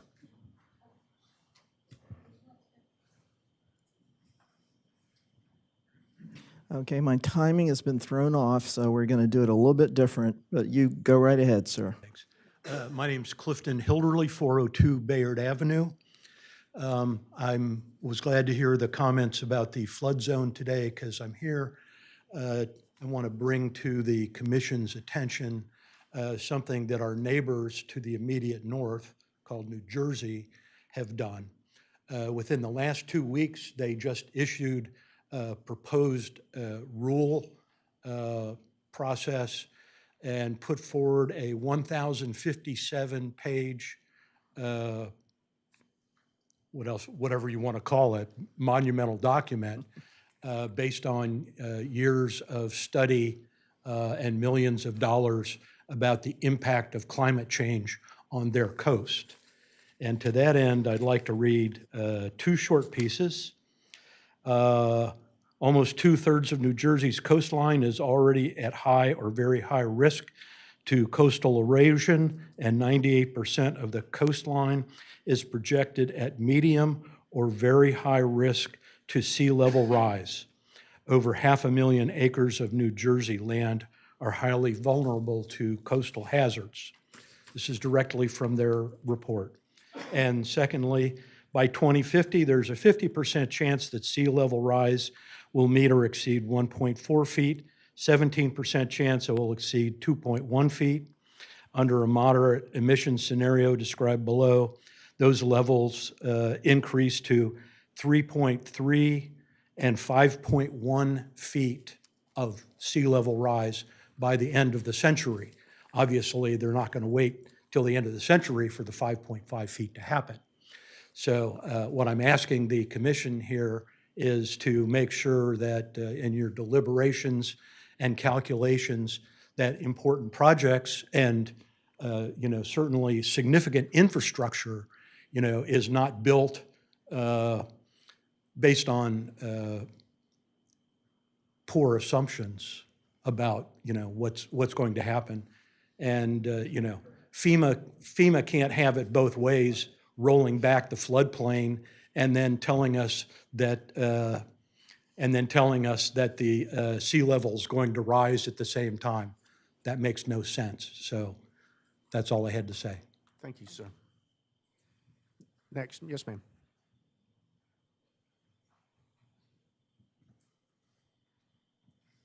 My name is Marge Chizeski. I'm a permanent resident of Rehoboth Beach, and I was very glad to hear that some of the original businesses are going to be included, because I feel like that's an extremely important thing for people that come to Rehoboth Beach. I'm all for upgrades, and I think that that's indicated, but when my grandkids come here, they expect to go to Candy Kitchen and they expect to go to the ice cream store, and if they're not here, that's going to be a whole different thing. And if you look at the beach on a Saturday in the summer, it's people that aren't going to be able to afford to stay at the Belhaven, which is wonderful and gorgeous, but most of the people that come on the weekends are just people that come for the day, and they expect to see the usual things. So I hope that it's going to, be pretty much the same. Upgraded, great, but as long as those businesses are allowed to continue, I think that's extremely important to the average person in Thank you, ma'am. Rehoboth. Thank you. Thank you. Next. Yes, please. My name is Lynn Miller, and I own a home at 110 Country Club Drive here in Rehoboth Beach. We've owned it since 2004, and this is my first time at a city meeting. I have only recently become aware of the extent of the plans, and I would, based on some very short research I just did over the last few days, I learned how complicated it is to build subterranean parking near a beach. So much so, in fact, that an engineering trade publication has declared it, world class. You can read, I'll send an article from Engineering News Report about innovation leads underground on South Florida residential project that was published January 8th, 2023. So I understand that the applicants withdrew their proposal for a two-story deck.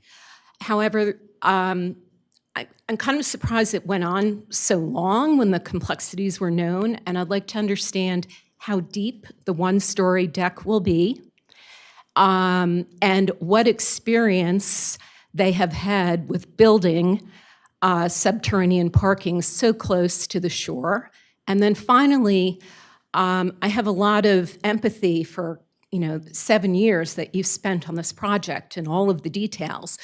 But it seems to me that as the city of Rehoboth Beach, our number one duty is to guard the desirability of the town, our natural resources, the ocean. And I really am questioning why it seems like you're getting some permits, but then waiting for other flood permits. And I just want to ask the commission, wouldn't it make sense, given all the changes and the increasing strength of our storms and the complexity of underground parking, to accelerate the flood type reviews before you spend more time on things like lighting and signage, and really be able to let the residents know, is this structure going to be safe? Is it going to affect other buildings? Is it going to be safe for people visiting and the city? Thank you. Thank you so much, ma'am. Anyone else? Yes. Welcome. Hi, I'm Katie Sarver. I'm a Rehoboth Avenue business owner, and I would like to say that this family has worked for many, many years to get this project complete. They've jumped through many hoops and changed their site plan and done many things that you all have asked. As a business owner and as a descendant of family that has been in Rehoboth Beach since the early 1900s, I believe that this project is important for our town, for our city, to develop and go forward and improve and keep the level of what we want our city to be in effect. We're one of the known travel destinations in multiple publications along the East Coast, and this is only going to enhance that. So I would encourage you to the other comments of the flooding and everything. This family's going to work to make sure that this is a safe, viable structure for our town, and it's not going to collapse on us. So please consider approving this plan. Thank you. Yes, ma'am. Thank you. Anyone else? Yes, sir. Hi, my name is Costa Sakalis. I'm the second generation owner of the Robin Hood restaurant. We are located on the same block as the proposed hotel. My family has been here since 1968. I'm a lifelong resident of Rehoboth Beach. And I just want to say that this hotel represents Rehoboth, because when I walk downtown, and I walk the block every day, that's part of my routine, what I see today does not truly represent our town. Our town is suffering. We used to have the Dolly sign. We used to have, Uptown looks great, okay? We've got this beautiful city hall, congratulations. but our town, our block, is not good. We need this. I beg you. For businesses, I'm not just here saying this as a business owner because maybe I'll make a few more dollars. I am a lifelong resident of Rehoboth Beach. I grew up here. I rode my bike along this boardwalk at 6 and 7 years old. I know this property. I lived in this property at one point in my life. And I just say that this hotel, when I look at it, it's amazing.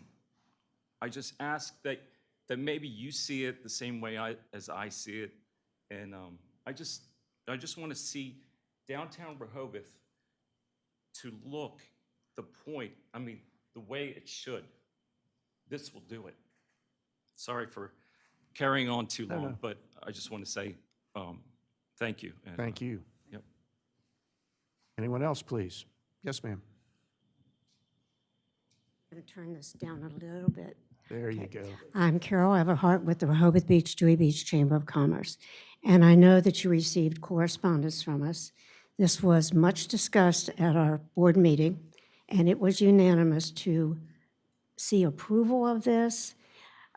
We were fortunate enough to work along with the comprehensive plan group. We did surveys, we made telephone calls, we did meetings, and the bottom line was, at the end, you wanted a sense of place. You wanted today's amenities with yesterday's charm. That was how it ended. Today's amenities with yesterday's charm. This is it. You need to do this, and I just want to make sure you know that we support it 100%. Thank you. Yes, ma'am. Anyone else? Yes, sir. Okay, Nan. I'm Dr. Michael Treos. I'm the co-owner of the adjacent properties at 7 through 15 South Boardwalk and 1 Wilmington Avenue. You have seen that I've submitted a letter in detail. I wish everyone here, including the public, to understand that it is not that I have opposed the structure to be built.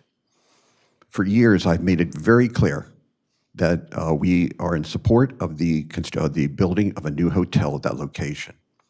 The issue at hand has been the adjacent properties, including myself, for which there has now been determined to be significant risks associated with FEMA, hydrostatic pressures, and liquefaction risk and collapse. 2 months ago, for those of the public who are not aware, 2 months ago, the engineer, Sanjay here, made a comment that if certain measures are not taken to underpin our structures before construction begins, there is risk of my properties collapsing. Now, the issue before us is that if anyone else in this public here were to take their house and put it on my property, and you knew that there was a risk of collapse, would you be as supportive as you are today? What we need to understand, and what my opposition here to this site plan approval today, is that this application is still not ripe for review, or not ripe for acceptance. There are too many outstanding issues, and in particular, the underpinning issues that are supposed to be done. In my previous correspondence to this committee, I stated that under the underpinning agreements with the adjacent property owners must be a prerequisite, not condition, to this site plan review. Everybody knows that this hotel will be built sound and it will not collapse, it will not flood, but nobody's talking about the adjacent property owners and the risk that they're undertaking as a result of this construction. As such, this Planning Commission has a fiduciary duty and a fiduciary responsibility to protect the public safety and the public safety of the adjacent property owners and the city sidewalk and roadways, to make sure nothing like this occurs. Therefore, as I stated in my closing to my letter to everyone here, our denial of this approval today was basically because there is yet to be provided professional reports detailing the risks of the proposed underground parking garage and the associated underpinning poses on the sandy earth soils of the adjacent property owners and the city sidewalks and roadways. And underpinning strategy had been determined, and the dimensions of the underground parking garage have been finalized prior to the site plan having been approved. Thank you. Thank you, sir. Anyone else? Yes, how are you? Hello, I'm the property owner and the business owner of the 24 Rehoboth Avenue Go Fish. My name's Alison. I did write a letter prior to the meeting, and I laid out some of my other concerns, which might be putting the cart before the horse, but none the more for that. You know, I'm just, when everyone else goes home at the end of the day, and this is approved, Go Fish in my building is parallel to the ocean all the way along, and basically I'm the end game. I'm the one that has to live through this. There's been zero communication from the other side about how they're going to work with property owners, so I'm just very, very wary that they're going to work with us in any way, shape or form. And I second everything that Dr. Trejos has said, because I'm in the same boat with my building as well. And it's just amazing to me that just 2 months ago that there was finally some admission that our buildings could be, and that's just weeks ago. I mean that we've been asking for geotechnical studies. I've consulted an engineer myself who actually worked on my building years ago, and he said, Alison, you know, this could really be devastating. There's going to be so much vibration and movement for sure. He said, I can tell you for sure there's going to be an impact on your building. So how do I go home and digest that? How do I bring customers in my restaurant? How do I tell my staff it's safe to come to work? How do I put a roof over my head? And by the way, most of my staff have worked for me for a decade or more. I have very loyal staff. And I think the other business owners, I'm not sure that they are even really aware that this project's going on. Customers come into the restaurant and they just assume that it's not going to be approved because they're in disbelief of it. So I'm just here today, just want to get it on the record that, you know, I have grave concerns about my building and also working with this team. And I mean, there was a comment a few meetings ago that we're all seasonal businesses down there, but my business operates 362 days a year. I have weekly payroll for my staff and myself.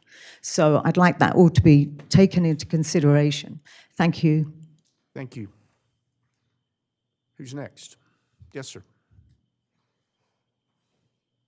Hello, thank you, Commission. My name is Scott Thomas. I'm the Executive Director for Southern Delaware Tourism, and I just wanted to relay Southern Delaware Tourism's support of this project. You received a letter, I know, from our organization, and much like the others, we feel that this project really embodies a tourism boost to downtown Rehoboth Beach. It brings the nostalgia that all of our visitors crave with the upscale amenities that they're looking for, and just wanted to say that we're in full support of this, and we hope that it goes through. Thank you. Thank you, sir. Next, please.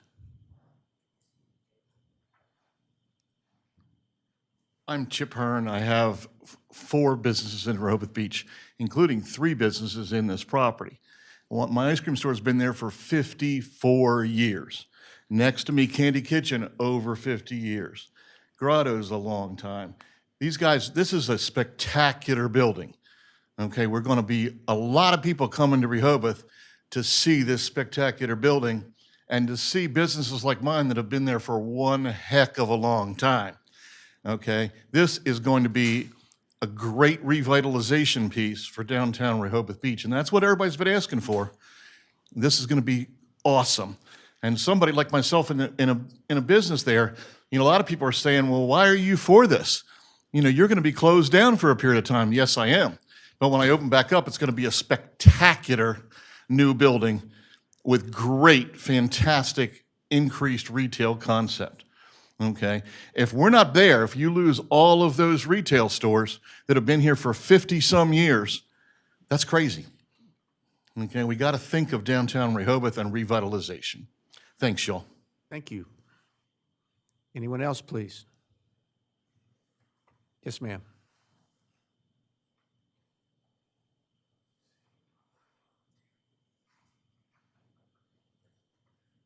Hi, I'm Suzanne McGowan. Never done this before, so. Pull your microphone down, please. Thank Okay. you. There Got you it. go. I live in Lewis. I've been coming to Rehoboth since 1968, and I love Rehoboth. You know that song, They Paved Paradise and Put Up a Parking Lot? This hotel is going to give our paradise a facelift and create a wonderful atmosphere for both residents and visitors to enjoy. If you've walked down the boardwalk lately and looked at the state of the buildings, you would agree there is a need for a change, and this beautiful hotel will bring about that change, mixing the quaint hotel of Papa John's childhood with the desires of both vacationers and residents today. And you won't even see that parking lot. I'm not an engineer, an architect, or a contractor. They are all professionals who know how to build hotels. I'm a mom, a nana, a pre-K teacher. Go figure, right? Families are my business, and I'd love to see more families enjoying this wonderful hotel and this paradise that we call Rehoboth Beach. My husband and I both support this project. Thank you. Thank you. Anyone else? Yes, sir. Oh.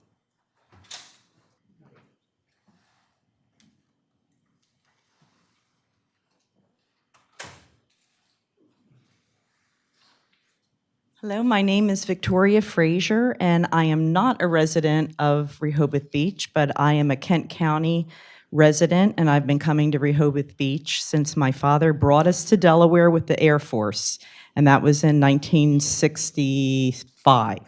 So I've been coming to Rehoboth Beach for years and years. I would love to stay at that hotel. I've been a polar bear plunger for 30 years. I worked in Kent County at a school for children with disabilities, and I come here faithfully every year for the polar bear plunge. I'd love to stay at that hotel. To me, it's aesthetically beautiful. It's unobtrusive as far as the city skyline. It's not what I expected because I've just been reading things in the paper. So my feeling is go ahead and approve this and work together to ensure its safety, ensure people come. I think it's a good project. So thank you. Thank you, ma'am. Yes, sir, on the back row.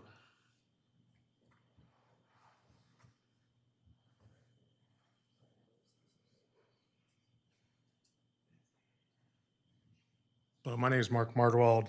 As an operating engineer, I've had the opportunity to build airports, bridges, causeways, dams, marinas, sound barriers around the DC area, and water treatment plants for Lewis and Rehoboth Beach. I passed on the opportunity several decades ago to build Rehoboth's finest motel. I would certainly like to see the opportunity to build this one. I strongly recommend that you approve these folks' application. Thank you.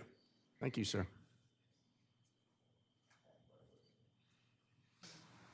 All right, are we concluding that portion of the public, at least the public comment portion of our meeting?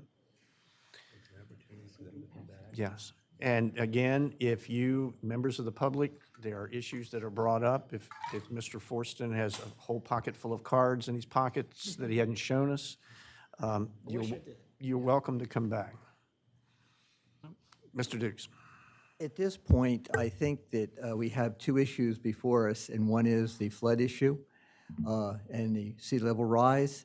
And if you are familiar with your comprehensive plan that was done recently, map 9 shows that this property would not be affected by the flood level rise for the next 100 years, according to the calculations by FEMA. For some reason, this is a lot different than the barrier islands of New Jersey and Maryland, because this is a headland. And in that regard, the comprehensive plan recognizes that.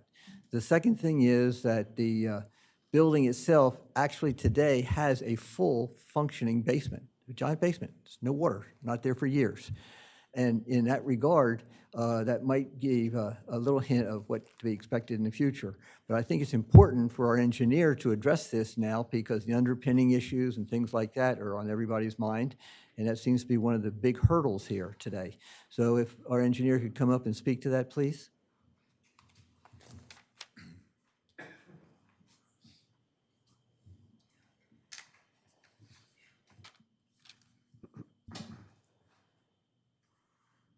So I'm Sanjay Khanna. I've been over here for the last 2 hearings, and I'm with Tachikon Edelson, a firm that's been around for over 60 years, designing structures. So I'm going to address the 2 questions Dr. Trejo's brought up today. I understand his concern. Underpinning is something that is done very, very routinely on pretty much most of the projects we do next to existing buildings. And I can almost guarantee Dr. Trejo's that the underpinning will be done in a way so that his building is protected. I have never in the 40 years that I've been practicing ever had any problem with any building having to collapse because of incorrect underpinning. They're designed by professional engineers who specialize in underpinning and sheeting and shoring. Now, as far as the question about the flood is concerned, we are actually designing it, as the city mentioned, it has to be designed as a dry basement. And we are designing it for the 100-year plus the freeboard on top. And we are designing it with tie downs with a mat foundation. So the building will be designed as with barriers around it so that if the flood level rises up to the 100-year flood elevation with the freeboard on top, that the building will not float away. It's going to be designed to resist the uplift. So all that is being considered, and we have done this on many projects in the past. So I'm positive we're not going to have any issue with the neighbors or with the flood issues. All right. Real quick, just to follow up on that too, to the extent that Mr. Trojos, he said some inconsistent things. He says he wants underpinning agreements as a condition of site plan approval. Comes at the construction stage. But then in his most recent letter, he says, at this time, my preference would be that an indirect underpinning strategy that does not require encroachment beneath my properties be utilized. And you'll recall at our May gathering, Sanjay, showed you the difference. You can have underpinnings where it goes out underneath the neighboring properties, or you can do them underneath yours. Either strategy works. If we go with Mr. Trojos's preference, we don't need an agreement with him. I mean, there wouldn't be an agreement with him. So we're happy to talk about this with him once, I'll say, we get site plan approval and we're moving into actual design issues and construction issues. And I mean, we can do it either way. We can either do it with an agreement with him, or we can do it in a manner that doesn't involve going on his property at all. But I think it's a little bit disingenuous to require an agreement that he says in his letter he doesn't want because he prefers the option that wouldn't call for the agreement. So I just wanted to point that out real quick. I do want to briefly, I know you guys have questions, and I want to get to your questions, and I'll be very brief. So we've got about an hour, it seems, although it's your meeting, and you can tell me, no, you've only got 15 minutes. But there were a couple things that came up during public comments, and there were a couple things that came up during your questions I wanted to respond to briefly and run through real quick. So again, I'll be fast. On the loading dock issue, to be honest, I mean, it hadn't come up at our last couple meetings. I thought it was put to bed. The code actually says that a retail or service establishment, singular, or other commercial use with over 15,000 square feet of gross floor area in commercial districts requires a loading dock. All of the establishments here are less than 15,000 square feet. Now, the actual line, we're showing it here. It might move 10 feet this way, it might move 15 feet that way, but we will not be entitled to get a building permit for a store along the boardwalk or along Rehoboth Avenue. The one that's along Wilmington mathematically can't be as big as 15,000 square feet. But we will not be able to get a permit if a single establishment is proposed in excess of 15,000 square feet. So I think the loading dock issue is really a non-issue. To the extent there's any question about the code's interpretation, it's supposed to be interpreted in favor of the property owner anyway. And so needless to say, we're in agreement with Mr. Janis's interpretation. Mr. Forreston, before Yes. you go on for another issue, I have raised the loading dock issue in every single monthly meeting, I believe, in recent history. So there is nothing about the loading dock issue that has been put to rest or agreed upon or has left it a Well, I non-issue. apologize then, because my notes didn't reflect it, and so I will. But what I'd also like to review with you is the language in the code. It does not say a retail establishment. It says loading berth is required for retail or service establishment or other commercial use. Retail use in this proposal is over 26,000 square feet. It is not divisible into some number of separate areas just because they're shown for Well, illustration it says, purposes. or other commercial use. So retail or service establishment, singular, or other commercial use. No. This is going to be a number of commercial establishments, plural, all next to each other. And remember, they don't have a loading dock now. They're going to be able to use, because we did talk about this, I remember. So you're right. We talked about the fact that the hotel is going to have a loading dock. It's not used round the clock. It won't be used that often. And we're going to allow the commercial tenants to use that dock. Right now, there isn't one at all. Mr. Forston, I have heard your position on this every month. And for Well, at least I'm purposes consistent. of this discussion, retail or service establishment or other commercial use, not uses. There's nothing that says a or retail establishment. There's nothing that says, Mr.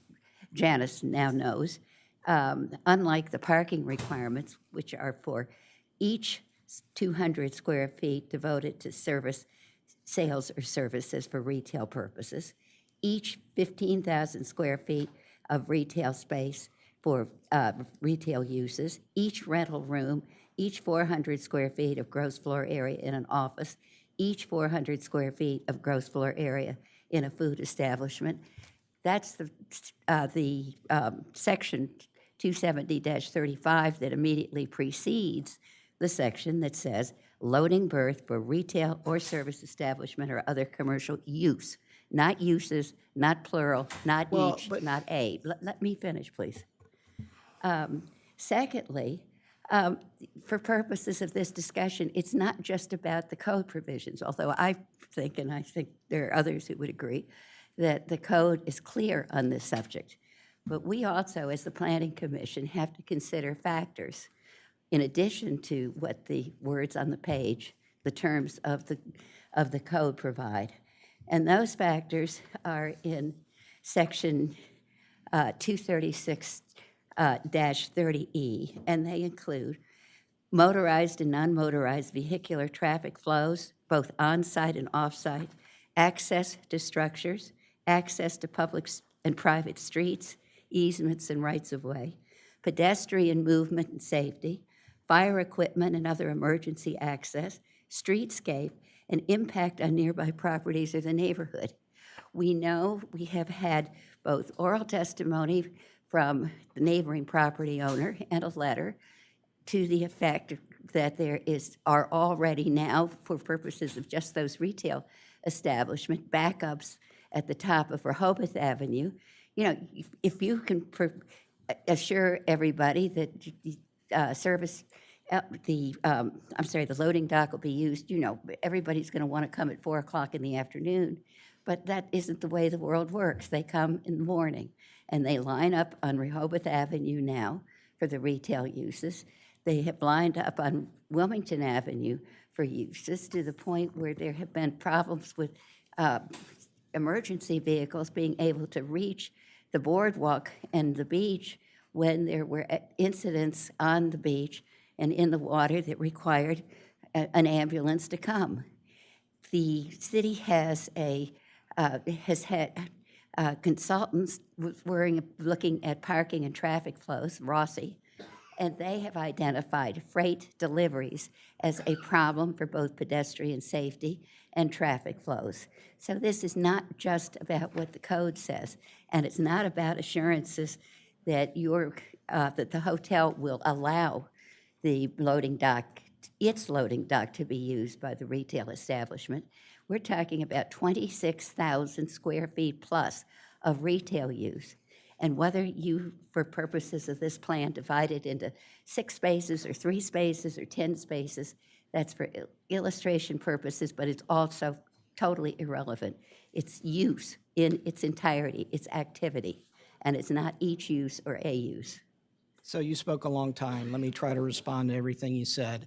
First off, I think it is very well the case you and I are just going to end up having to agree to disagree, which happens. But the code is written the way it is, and the code says commercial or retail establishment singular or other commercial use. So when it says other commercial use, it's not talking about a retail establishment. It's something else. I don't know what it is, but it's something else. And it says a retail or service establishment in excess of 15,000 square feet needs a loading dock.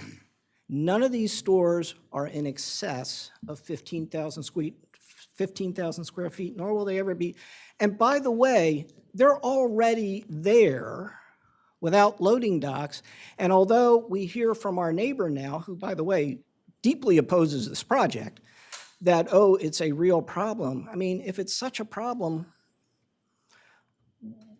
why are we, I'm going to say, being picked on here? I mean, I haven't seen the city address this problem. I haven't seen this problem on city agendas.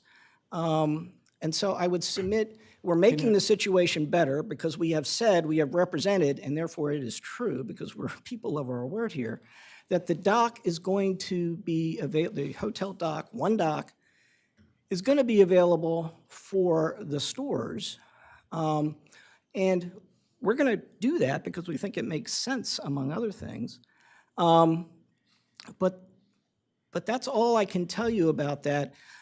I understand that a planning commission has the ability to impose reasonable conditions on a plan. That's what the Delaware Supreme Court has said to us. But it has also said quite clearly and unequivocally that a plan that complies with the code is entitled to approval. And if I'm right, and by the way, the building inspector does agree with me that only one loading dock is required here, then our plan complies and we're done. And we're not going to go back and redesign this building to put in a second loading dock that isn't required, isn't necessary, and will be duplicative. There's just no point in putting in a second loading dock when you've got one and it will do just fine. So we have, I mean, I read the code plainly, clearly, establishment singular, 15,000 square feet. If I'm less than 15,000 square feet, I don't need a loading dock if I'm a store. You know, Abizak's used to be on Rehoboth Avenue. I don't know if it was smaller than 15, it might have been bigger than 15,000 square feet, but you know, if I build a new retail establishment, it's 12,000 square feet, no loading dock. If it's bigger than 15,000 square feet, I need a loading dock. But if I may, I want to say one thing. I think it's very important that you understand we're not trying to punish you. We're not trying to stop progress, and we're not trying to preclude wise development in the city. In fact, what we're trying to do is have a reasonable discussion about what complies with the code and what fits within the responsibilities that we are specifically tasked as commission members to look at. It's important for you to understand this because this has been a long ordeal. I'm a new member to this commission, but it's already been a long process for me. So I too would like to get to a point of a decision. Some of this discussion is designed to understand, are there reasonable options here that would solve these concerns? This review is not about fomenting litigation. This review is about fulfilling our responsibilities under the code And I'm not arguing with you. I'm just trying to eke out of this process good decisions which take everyone's views into account. My goodness, if there's anything that should be clear now, we've heard people supporting this and people very concerned with this project. So you had a discussion just now about the code. And I don't want to have a legalistic argument with you about how to read the code, although I could. But I am concerned about some things that I think we and everyone else in this community should be concerned about, and that is traffic safety, pedestrian movement, and how this is going to work. We've heard a lot of discussion from you about, oh, it complies with the code. I'm sitting here saying, how are you going to assure that this is going to work? You have multiple users here. I am not aware of any exact precedent in this community, and I'm trying to figure out how this is all going to work in a way that will assure some things like pedestrian flow, safety. Right. So I'm going to stop here, but I'm just trying to change the tone here and get us to a better place. No, I appreciate those comments and those concerns or that attitude. And if I seem a little frustrated, it's because last May, so May of 2023, I wrote a letter to the commission explaining our position about the interpretation of the code. Last June, your building inspector wrote a letter to us, but he CC'd the chairman and I think Mr. Mehta, essentially agreeing that only one loading dock was required. And although it's true that the question has come up from time to time, no one has said to us, well, we're just not going to approve your plan unless you put in 2 loading docks. And if that's what I'm hearing, that's a problem. But getting back to your larger point, which I think is correct, you said, are there reasonable positions to address concerns? And the answer is, and if you look at the plan, you'll see there's a hallway from the loading dock that goes to the back of all of the commercial establishments. That's not there by accident. The point is that right now, Grotto's doesn't have a loading dock. Right now, Candy Kitchen doesn't have a loading dock. Right now, the ice cream store, which is great, I really like that ice cream, but it doesn't have a loading dock. But once this new plan is put in place, they'll all have access and ability to use that loading dock. And we had our hotel consultant, the guy from the management company that manages a bunch of hotels here in Delaware, explain it's not that hard to say, Grotto's, okay, you're scheduled for 8:30, Candy Kitchen, you're scheduled for 9 o'clock. On Tuesday, ice cream store, you've got 8:30 on Wednesday. I mean, it's not like every day they're bringing tons, all these establishments need stuff. And they somehow, by the way, are getting their stuff to those stores now without loading docks. So we are addressing the concern, we are making the situation better, but we're not in a position to put in a second loading dock, nor do I read the code as requiring it. But I do think we're trying to address the concern. I mean, if we're going to stay on loading docks for a while, I have a few things that I want to say. The first part are just, I think, to sort of reframe the context, and the second part is about the statutory language, and the third part is just a suggestion, a proposal. The first part is just in response to the idea that there isn't a loading dock there now, and these stores, the small stores on the bottom are there now. That's true, but the status quo of traffic and everything, especially on Wilmington Avenue, is going to radically change with your hotel. And I hope your hotel is fabulously successful. And the more successful it is, the more cars there will be, and the more restaurant deliveries there will be, and so forth. So I think the fact that these little stores along the property line now don't have a loading dock, it doesn't really tell us that we don't have anything to worry about.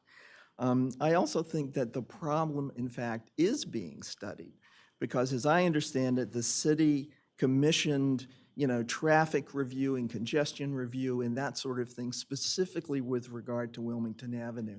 So it isn't like, no one has noticed this, before, ever.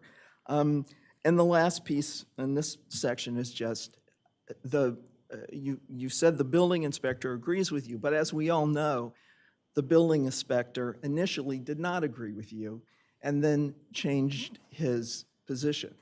So it's not a slam dunk sort of for anybody in terms of the building inspector. I have been over this language a lot, and I just do not see how the reference in 270-36 to a building which sets out the requirement for loading berths can be harmonized with the definition of building in section 270, a structure usually roofed, walled, and built for permanent use. Now, this is going to be a structure. I mean, there's only one structure here, and it would be silly for there to be more than one structure.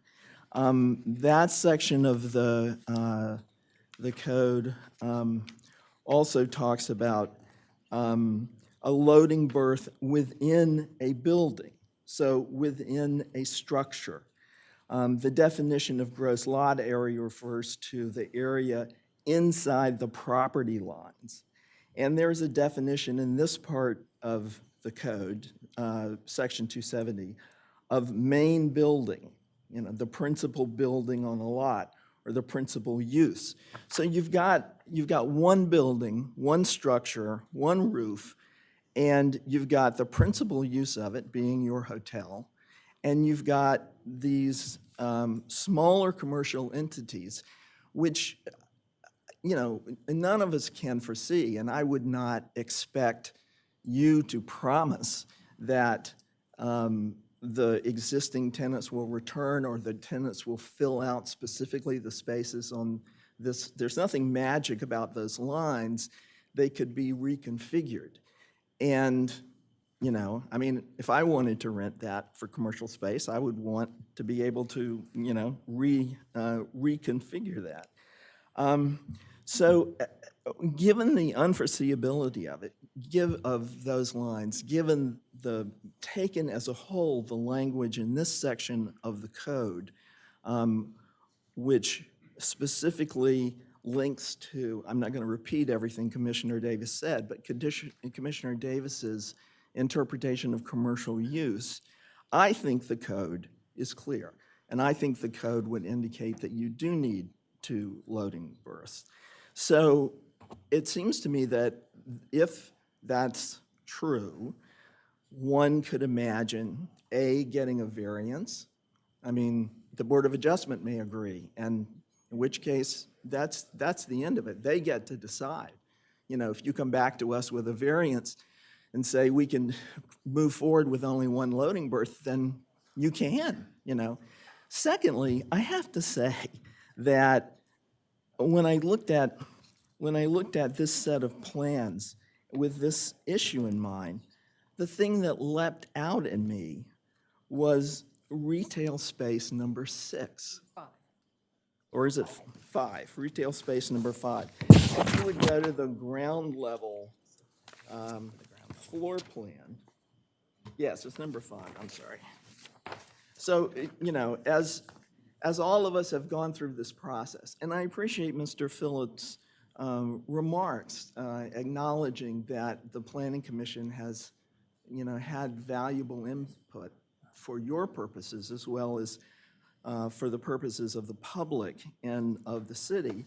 And I acknowledge that you all have responded to a number of these things, which is why we've had so many versions of this project before us. But so you see pink, retail number 5. Now, I'm not saying that there are no reasons, but the thing that leapt out at me is why not, instead of some fairly small retail space, why not another loading dock? Why another So loading the berth? answer to that is pretty simple.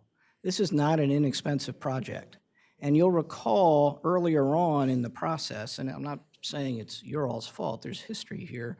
We were told by a prior building inspector that we could have off-site parking. We went off, bought a parcel at considerable cost, only to discover later, be told, well, that advice we gave you was wrong. We had to dial back the size of the hotel. We thought, well, let's put in a second level of underground parking. That's pretty costly, and so that wasn't going to work. So now we've got a 92-room hotel. It's close, right? I mean, we could always just do a hotel with surface, what I call a hotel on stilts with surface parking, right? Nobody wants that. We want the boardwalk experience. That's why we went to the Board of Adjustment and got the variance to allow for a bigger structure, because in order to support underground parking, we need, we needed a higher floor area ratio, right? That's what that variance was about. It was consistent with the comp plan. I really do think, and I've worked on lots of projects over the 30-some plus years I've been doing this. This is a gorgeous project, and it's very rare to see a family committed to spending lots of money and not getting the return on that money they could get with a much simpler, what I'll call, again, hotel on stilts. But that, Mr. Papa John grew up in this city. He has wonderful stories about looking for U-boats during World War II. And so we can't just say, well, let's get rid of some retail space. Now all the pro formas go away, right? Because you're losing rental income from that space. So it's not as simple as just saying, can you just reduce the space even more? We've given up from 116 to 92 rooms, and we've had to do a lot of other things that make this project more costly. But the retail commercial space has actually grown double as to what it was initially. Because it helps support the project and the loss of rooms. I think it's wonderful, but everything has not been reduced. One has been increased while the other was reduced, just making the point. No, you're correct. But in terms of the money, I mean, we'd much rather go back to having the off-site parking and that plan. And in some ways, that plan was better. But look, this has been an iterative process. Right. But here it is, June of 2024, and it's now being suggested to us, go to the Board of Adjustment and get a variance, which is a 3 to 4 month process minimum. It doesn't have to be. I mean, with all respect, Mr. Forston, I think that the issue, we have asked whether you intended to get a variance for various things, and you have said we do not intend to get a variance. So it's not like the possibility of variance is a new idea, and Right. certainly you all, Well, I mean, you've gotten a variance, you're very well At the aware end of of, that. at the end of the day, you have your preferred reading of that provision of the code. I disagree with it. I think my reading is the correct reading of the code. We can agree to disagree, but all that disagreement tells us is that the code provision is susceptible of more than one reading, more than one meaning. No, And if sir. it is, then it gets interpreted in favor of the property owner. But Well, we've sir, talked to this to death, so I think we're gonna, I know we've got limited time. Let me just say that, there are canons of construction, there's precedent in terms of statutory construction, and there's, question of who's doing the interpretation. I do not read these as ambiguous. Now, you're right, you do, I don't. We'll just leave it at that.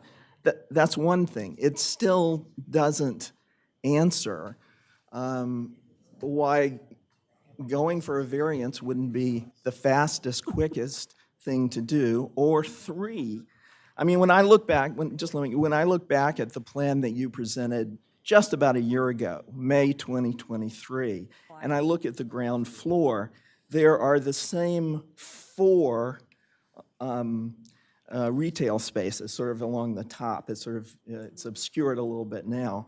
And there is neither retail space 5 or 6. What I'm suggesting is to change the use of the smallest retail space that you have designed, because it is exactly parallel and adjacent to the loading berth. So, I understand there are engineering questions, there are design questions. There's financial issues. Financial issues.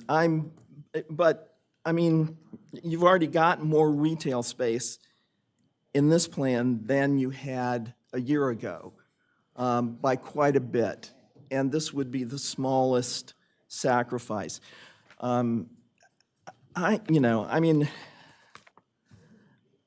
We have responsibilities, as Commissioner Stockdale said, to the public and to concerns about traffic.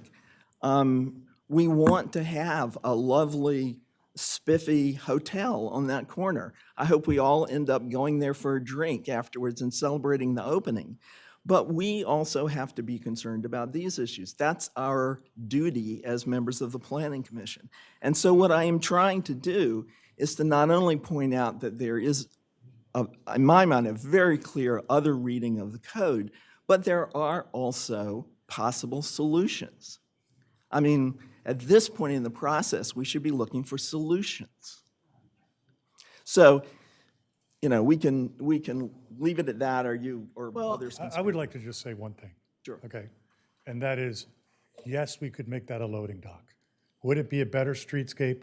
Absolutely not. Right. All right, so here's the thing. We can either do a nicer project or a less nice project. We can do 2 loading bays right next to the front door of the hotel, or we can have a small shop next to 1 loading bay. I've told you in the past, maybe you weren't here that day, I've worked on numerous mixed-use projects. I've worked on mixed-use projects that have 5 loading bays, of which 1 actually end up being used. So this is the right scale, it's the right size loading bay for this project. This is not a giant project, okay, just so you know. It's big for Rehoboth. It's big for Rehoboth. It's gigantic for Rehoboth. Yeah. It's precedent-setting for Rehoboth. Yes. Right. You want to do this right.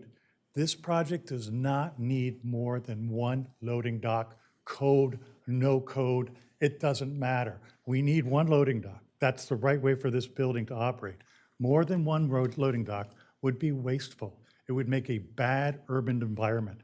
It would be unpleasant for people. I tried to show you the one image. There's a parking entrance and there's a loading dock. That's 36 feet of dead space. You want to make that 50 feet. That would not be a good thing, right? And so here's the choice. Either we sacrifice the loading dock or we sacrifice the shops. Now, you've heard everyone say here, we like the shops, right? So I know it's a difficult situation for you to be put in, and I appreciate that.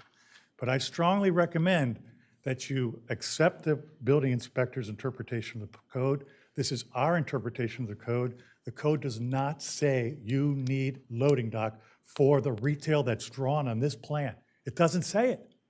And if it did, we wouldn't be arguing. We've been talking about this for at least 5 of the 7 years that I've been here, and we're sitting here trying to get a vote on a very important thing, and we're still talking for, I think, a half an hour of the hour that we had left to debate this about the loading dock. Well, So sir, if I would recommend, ma'am, that if you don't approve of this plan, then vote it down.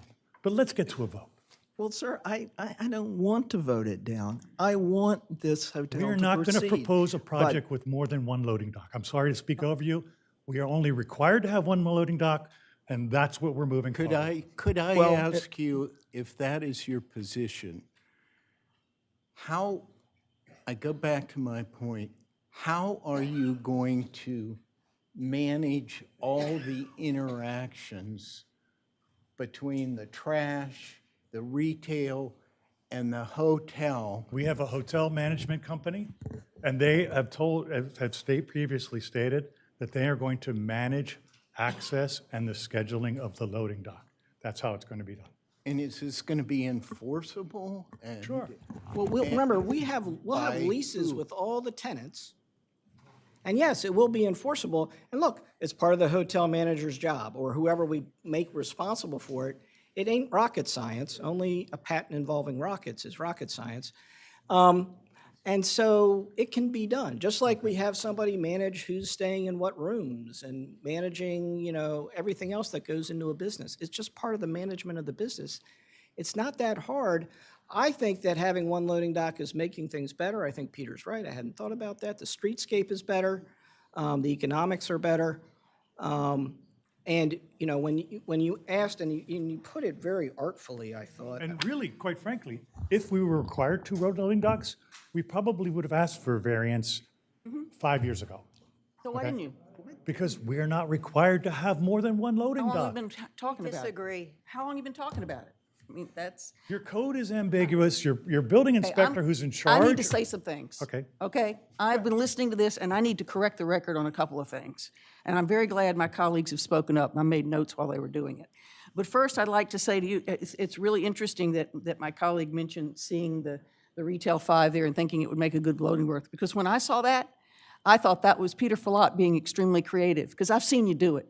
I've seen you make other changes for us. I've seen you change the restaurants and the bars very creatively. And I thought, and I've also heard you say, we're not getting a variance. We'll do whatever you want. We're not getting a variance. And I thought to myself, he put that there so that if we insist, that'll become the loading dock. And I have heard you say, aesthetically, you don't agree with it. I get that, which is why, you know, a variance is certainly an option, because it addresses that aesthetic issue.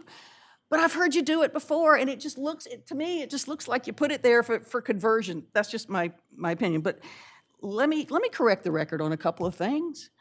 First of all, and I've asked this before, but I'll ask it again for the record, there is to be one building permit for this entire structure. Is that correct? That's correct. So it is one building. Therefore, there are several code provisions, and I'm going to mention another one in a second, that doesn't have to do with loading, but has to do with one building, because we got new information today in several respects. That's what I'm talking about now, the new information. Because you're showing actual tenants of those places. So then when we come back to talk about the loading berth issue, and you're parsing the code to say retail establishment, singular, or other commercial use, and you, Mr. Forston, said something else, I got news for you. You are a something else. You're a mixed use. Those spaces are not all retail. One of them's grottos, a restaurant serving alcohol. One of them's the ice cream store, a food establishment. They're not all retail. They're an other commercial use called mixed use. And they're in one building. That's why the code is what it is. So here's the new information that I learned today. I did not see, I think I knew that, and this is really mostly a process question. It's not an argument question. It's just to put it on the record for process. And that is that I think I thought that Grotto's was a likely tenant, but I hadn't seen it actually pictured there. And I understand that the agreements, the leases, all that will come long after our process is done. I get that. But as a planning commission, we do have to look at the entire building. There are certain parameters per code that we have to assess for the entire building. And another one that relates to uses within one building is restaurant space. And as it is now, you have if there is a restaurant in one of those spaces on the ground floor, you will have too much restaurant space per code, which only allows you 3,750 square feet for the entire building. So that will need a variance. You could probably get one. I'm not saying we would turn it down. I'm just saying we need to note for the record that should your building have more than one restaurant space, that's an issue you'll need to address. And all this is new that came out today. But the main thing I want to correct for the record, By the way, that is the 3,700 retail establishment, because they're not all retail establishments. And I'd like to say that section 270-36, the first paragraph says, no building to be used for the uses specified in the table. You're all talking about the language of the table. It says no building to be used, and then it goes down to do the retail or service establishment or other commercial use with over 15,000 square feet. So I think we disagree on what the code says.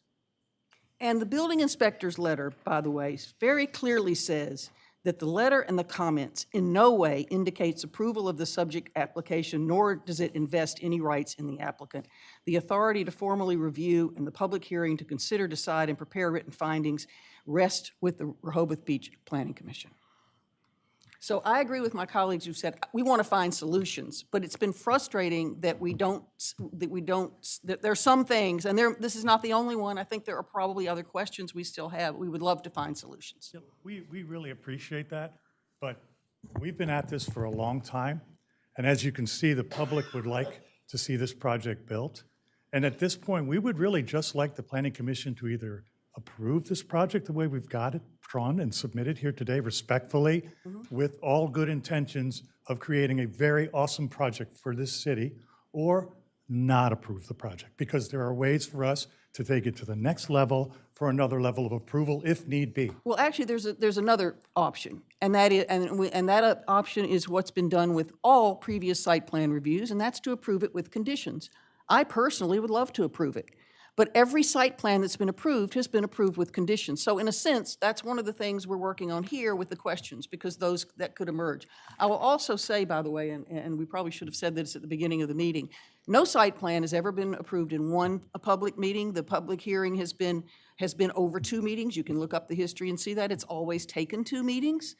And part of that is the detail of a complex project, and part of that is based on the fact that we need time to think and deliberate to come up with our final answers. That's all. Well, I would recommend that a condition be a trash management plan, because I think that might help some of the commissioners understand that really one loading dock for such a building, even though it's gigantic for Rehoboth's point of view, is actually the right level of service for this project. Okay. Great, that's an idea. That's all I had. I just wanted to correct. I have a question by the for way, your our point about city the- representatives.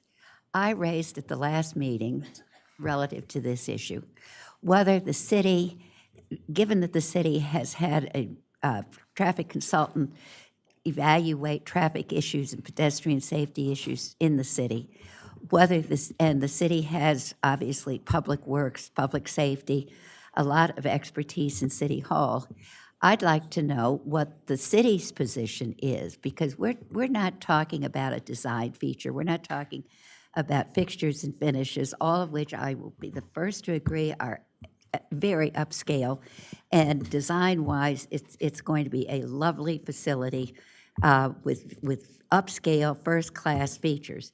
But we're talking not about the appearance of the hotel from Wilmington Avenue, whether it's more attractive without a second loading dock, but we're talking about safety, and we're talking public safety, and we're talking traffic flows, and we're talking the ability that for an ambulance, when there's an incident in the water, on the beach, to be able to reach the top of Wilmington Avenue, or Rehoboth Avenue for that matter. And I'd like to know from Alex, the city solicitor, Matt, Wallace Montgomery, I'd like to hear from the city on this issue. Because I'll be perfectly honest, if the city says it's fine, we don't care whether you have a second loading dock, yeah, that would make a big difference, I think, in terms of at least my view of this issue. Because we're not just talking about code provisions and code construction and interpretation. We are required by law, by the site plan review code, to consider all of these other factors. They are factors laid out in the code. They are specific, and this does not rise and fall solely on the subject of code provisions. We have to consider all these other aspects, and I'd like to hear personally, and I suspect everybody else might be interested to hear what the city's position is on this subject. All right. Other question, other issues, I think. Mr. Strange. Actually, I have 29 questions. And- Well, then this was just a warm-up. And I'll just address one because I think it's relevant here. There's two things. Mr. Forston, can you please ask the members of your team to if they're going to discuss things, to do it outside? If you're going to discuss things, can you do it outside? I'm sorry, what? Okay. It's distracting. Understood. A couple of things. My last name is Strange, and so I do tend to approach things a little differently than most people. I also have a doc. Okay. All right. I also am an engineer, and most people may or may not know that. I have a bachelor's and master's degree in engineering. I also have a doctorate in urban planning. And I've done development work around the world for 50 years. There's a couple items. One is just very specific, because there's been an argument going back and forth here. Under 236.32, Now, just the relevant part is the building inspector to the planning commission with a report indicating the department's preliminary approval. Everything that Matt submits to us that goes to the planning commission is his preliminary approval. Damn, I keep forgetting. Sometimes we agree with him, other times we disagree with him, and that's specifically what the code calls out. And that's been the case for the last 12 years that I've been on the planning commission, through several attorneys, through 3 different building inspectors. And we have agreed with him sometimes, and we have disagreed with her sometimes. And this goes back quite a few years. The other thing is, and you're going to hear me say something that probably you feel good about, is I disagree with most of my colleagues, even though the code calls for 2 loading and unloading berths. I think it's actually to the detriment of the city if it does follow that requirement. And I do that based on statistics of something what's called a non-dominated set. And that means when you have an extremely complex system, and I've designed elements for nuclear power stations down to electronics, down to 150,000 square foot commercial building. You can follow a building code to the letter. And the result is the first woodpecker that comes along will destroy your building. And that's because when you look at an integrated set, things are very, very different. Because individually it makes sense, but collectively it may not. Doesn't necessarily have to be that way. And 99% of the time, it is that way. But it's that 1% that if something goes wrong, put it in the vernacular, you're screwed. The city is screwed, the applicant's screwed, everybody gets in trouble, and some people die. With regard to the loading berth, I said, in my opinion, from a statistical standpoint, for the safety of the city in that area, that region, based on what exists today, 1 loading dock is the better option, not 2. However, there's an element of loading docks, which I did give to you a year ago and referenced it, and nothing has happened since then, is that under Article 1, Section 240, under the definition of what a loading, unloading berth is, it says accommodation off the street for loading and unloading motor transport equipment. You have that. But the next phrase is, and designed to provide adequate space for efficient maneuvering into and out of that loading position, which is into and out of that loading position on the subject property, not in the street, but on the subject property. Now, that can be done with this building. It requires some creative design. That is the safest option, because right now, your trucks are still going to be maneuvering in the street. And there's some other things that'll pop up later on my other 29 questions, some of that relate to this area with regard to transportation. But I wanted to, and another element is the comment that Mr. Falat made, where there's been several revisions and changes. A lot of changes just showed up on our doorstep, where we were reviewing one set of plans, and then we got the next one, and it was different, and it wasn't due to anything we said. It was just different. With regard to the off-street parking, a year and 3 months ago, that Mr. Falat said was code compliant. And in fact, the building inspector had agreed it was code compliant. The problem was, it was 8 inches wider than the property that the owner owned. And the code compliant version would have required you to build part of it on somebody else's property, which you couldn't do. And when you put it back to the property where it could be built, it went completely non-code compliant. So things have sort of gotten jumbled up and some misstatements made by accident. Others, for what I won't attribute any malice to any of it. But this is a complex structure with many, many elements. And some things have been complied with. Others, as I pointed out, it may comply with the code, but it may in fact be the worst possible thing that could be done for the applicant, for the city, for everybody involved. And that's what we have to do. And in trying to execute our fiduciary responsibility, one of the reasons there's so many different people on this committee, we've got all sorts of attorney on this committee, or an architect may look and say, well, Mike, we agree with you partially, but you didn't think about this. And then I have to look at it and say, yeah, you're right, I didn't. It's better if we do it that way. That's what this is intended to do, to tease it out. And I'll stop there because we're not going to have time to get to my other 28 questions, which involve a whole lot of technical detail. And it's only from the perspective of making sure that this is the best possible outcome for Rehoboth Beach, the totality, and for the owners and the applicants. That's what we're all looking for collectively. I'll shut up. So let me just respond very briefly.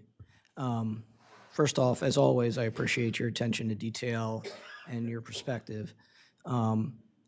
it appears to me there's not going to be a vote today on this plan, and I appreciate Council or Commission Member Gay's observation that you've never done this in one meeting before. Hope springs eternal. We had hopes that maybe we'd get there today, but such is life. But the point I want to make very quickly is if you've got a list of questions and you want to give them to Luke, your attorney, Mr. Mehta, and he wants to forward them to us in advance of the next hearing, that just may make it easier for us. We could have, we could know what you're asking. We're not going to think about it on the fly. I would have had that for you today, but I had an unfortunate in the Well, hospital I'm for very 4 glad that days. you're here today, as I told you. We're glad to see you. So that's my observation on that.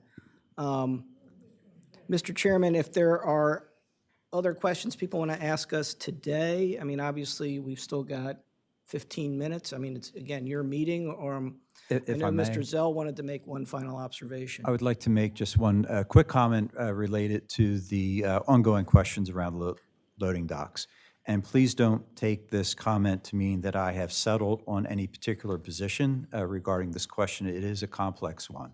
I'm not a trained attorney, and so I try to adopt a more plain reading of things as a layman. So I do feel that there is some lack of clarity in this language, and I will defer to the attorneys on the group while you guys have those discussions back and forth. From an aesthetics point of view, I think the streetscape of Rehoboth Avenue in terms of appearance, what pedestrians see, would be better served by having a single loading bay.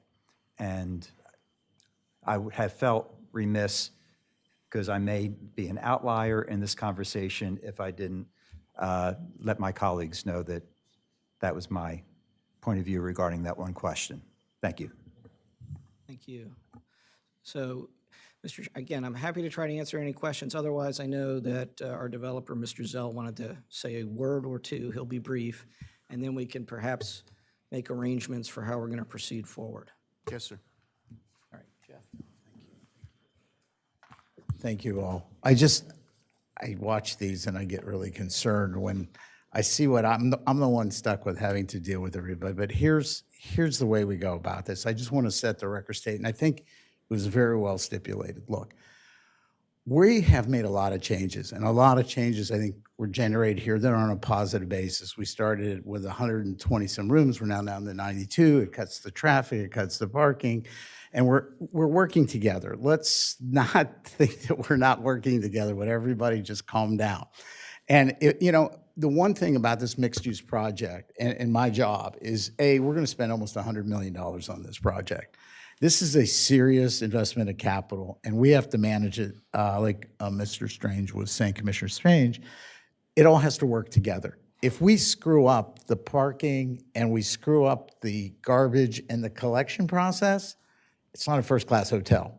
So we hire first-class people, and we've done this. We've had shared loading docks, and it's the responsibility of our management company in the leases. And by the way, I'm really sorry about the signage issue, because that's got to be worked through by everybody. We're not going to just throw those signs up. So, and what's happened is, I think we've gone too far down the process to try and help everybody see this. And a lot of this is so far beyond. We don't have tenants, okay? We have no agreements with anybody, and they're going to recommend, and we're going to sit here, and we're going to go through the city process, and we're going to follow the rules, and we're all going to come to agreement with something that everybody in the room is going to say, this works for Rehoboth. That's all we're doing. And so I think by him showing it, yes, he used the current standards, but I don't think we're there. And I will tell you, the leases, the retail leases, will have in them their obligations for when they get access, how they get access, how long they get access, when they get to put it, and when they don't. And if they don't, they'll be in violation of the lease. And I think all the retailers that are in these spaces are going to want to comply, because I think the end product is going to generate a lot more money than they're currently making in their spaces, and they're going to rely on each other to keep this looking good. And that's what we try and do. So the sidewalk and who cleans it and how it looks at night, all that's going to be in our leases and our operating guidelines. And we have a first-class operator sitting over there that we've interviewed and processed, and his job is to manage the exterior, the parking, the loading docks, And I agree, if in fact the loading dock, or we have, one of the things that came up operationally, and I don't want to open another front, I'm just talking about how to do this right. Luggage. What do we do with all the luggage, you people, okay? Number one. Number two is, try and get people to check out 11 o'clock in a beach town, okay? I mean, be realistic. They got 6 kids, a van, a Suburban, and everybody's screaming, "It's the nicest day here. We're going to go to the beach." What do they do with the luggage, right? They give it to the guy downstairs, except if he's got 50 rooms, what is he going to do with 160 pieces of luggage? And so those are things that are practical. As we go forward, we're going to have to solve, and we'll solve this together. And I agree with number 5 should be held to the side for a moment, because I'm a big, and it's right by the front door where people leave luggage. I'm kind of feeling that could work for a lot of things that straighten this out and make it right? Well, exactly. I mean, it's in the right place, but I don't want to, I think we're not there yet, okay? What we're doing is we're going too far, okay? It's okay that we've come here. But I think we're going to pull back, and we're going to follow the process. And as I said, the safety, the integrity of the building, the amount of money that we're putting in this and borrowing, and the fact that we got to operate it correctly, we're going to manage it all. It's not just like a one-off 10-room place that people come and go. This is going to be a serious business operation, which I don't know if this city has got something this large and this complex, but it will be. So I just want everybody to know this is collaborative. We would like, and we're not set on, other than what you're getting is the basic plans to meet the requirements for the Planning Commission overview. That's all we're asking for. We want to go to the next step, start to really get all the meat on the bone here. And if there are things that we have to come back because we need to talk to you, like a variance, because we may want to put, even though we don't agree to disagree to agree on the dock, we may want it anyhow. And we may come back and argue the other side, which I've seen before in a lot of these where we're on this side and then 6 months later, we're telling you we want a second dock, okay? So I don't want to say yes or no other than we need to keep our options open, because I think until we see how this progresses and who we get in here, we're going to make it right. I just want you to all know, and I plan on spending the next 2 years here talking to everybody and talking to Peter, who, you're right, can resolve a lot of issues. But I think we've come really far down the road here, and all we want to do is go to the next step, get it approved, and we'll keep going. We still have a ways to go, and Peter's got a ways to draw, but we feel like we're stuck, because I think these same arguments we're having today were the same ones we've had in the last 2 meetings with slightly different plans.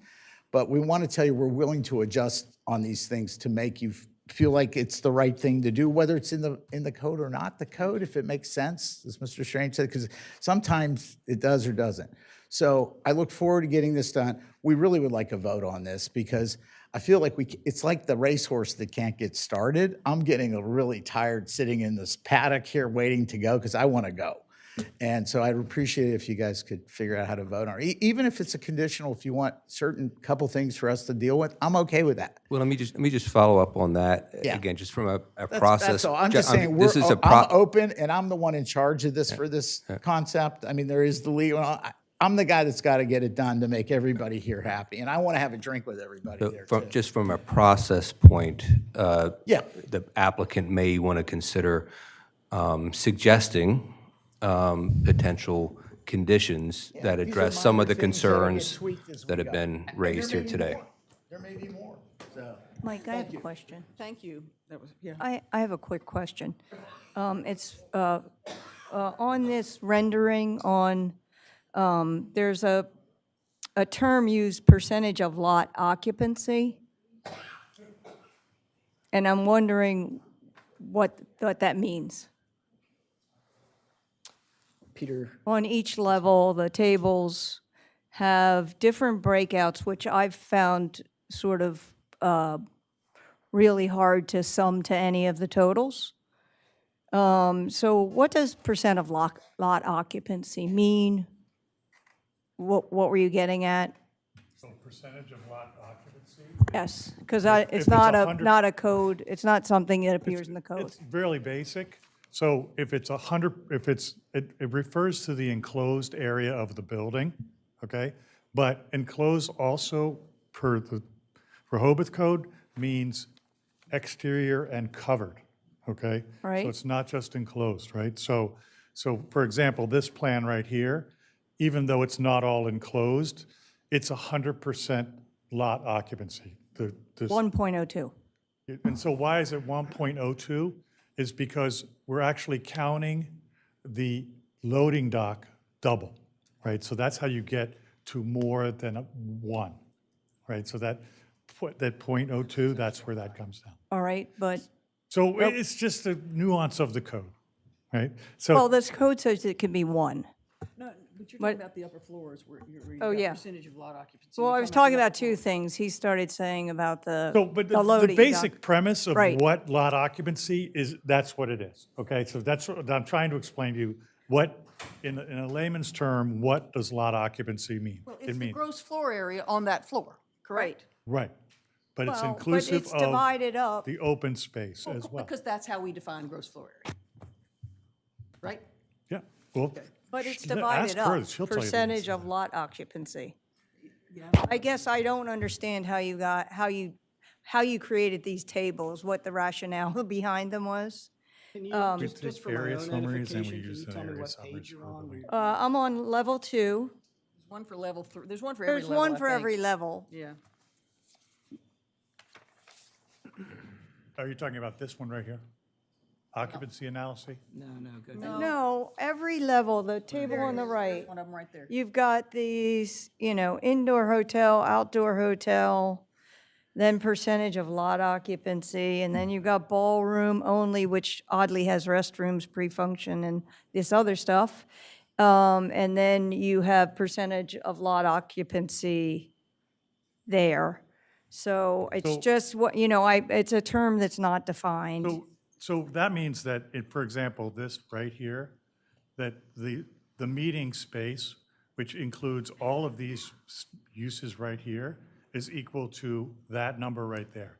That number divided by the size of the lot is 13%. I divined that math. I'm specifically, was there something about your term of art that you've chosen? Does it mean anything? The answer is no, and we could have just as easily said, as Commissioner Gage has pointed out, floor area ratio, and perhaps we could relabel that if that would be helpful to make it clearer. Yeah. That's why. Yeah. That's what its relevance is to 27021B. Correct. It's the way the code is written. Can we pause the presentation, and stop the presentation at this point? We're running up on 4:30. Yeah, we've eaten it up. I think the Planning Commission needs to determine what's the path forward from its standpoint, and I would like to have that discussion now. Right? I mean, just, That's fine, and we can sit down, or I think where we are, previously you had asked me to send a letter listing all the items that we think is in the record, so I still plan to do that, but if there's other stuff you want, let us know. all right, members of the commission, our next meeting is scheduled for July 12th, a Friday. Everyone's on board with that date, Well, correct? we could complete the questions and all there, right? I mean, and Yeah, I'm just trying to think about there are I mean, I'm issues we can sensitive to these Got guys' issues, yeah. wish to move this thing forward. absolutely. I'd like to discuss something else at a meeting sometime in the future, but, and I'd like to get it resolved, I really would. Do you want to meet on the 11th and the 12th? On this matter? No. Do you I want think we can do, I think one more meeting. one meeting? I don't know, but however many meetings it takes. Okay, I'm just throwing it out there. All right. We're set for the 12th of July. Question. No, I was Yes, just going Mike. to, somewhere in the dim past in the last 12 years, there was at one point, and I can't remember if it was in an application or it was with the CDP, we held an extended meeting where it was broken into 2 parts. That's what we're doing now, by breaking the public hearing into 2 parts. Yeah, we're We're doing that. No, I meant in terms of the physical time. In other words, we just said we're going to meet again on the 12th, Yeah, was to have more hours on the 12th I see. to discuss the issues. Personally, I think that you reach a point where you stop being productive. Okay, all right, I'll You know, buy that. that really. That's also true. I mean, there's an old saying that the mind cannot absorb what the seat will not tolerate. So I think we have to be aware of that. Okay.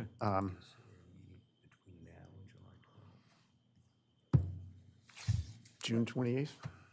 Do we need an interim meeting between? Well, we were going to be getting some questions to the applicant. The applicant's going to respond, but they're going to need, now, right, as it is now, you got 5 weeks because we're meeting a week early in June. So we've actually got some extra time built in. But it might be well used if it's going to make the meeting on the 12th more productive. So I guess I would hope for that. Let's set it for the 12th. Okay. Let's, Mr. Forston, between you and Mr. Mehta, if you guys can work out what we can accomplish, and Mr. Dukes as well. I'm sorry? Right, right. Yeah, July 12th works. Yeah, no, we'll do it on the 12th. Instead of the 4th week, that holiday, we'll do it July 12th. No, that was our. Okay, so that works for you guys? Yeah. Yes, sir.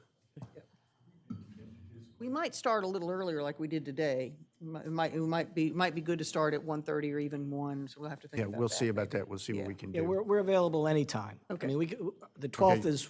At 3 I a.m. will- If you want me here at 9 in the morning, I'll be here at 9 in the morning, but if we're like the movie Casablanca, you won't show up till 10. So, And there's anyway. gambling at Rick's, right? I'm shocked. All right. Rest all the usual stuff.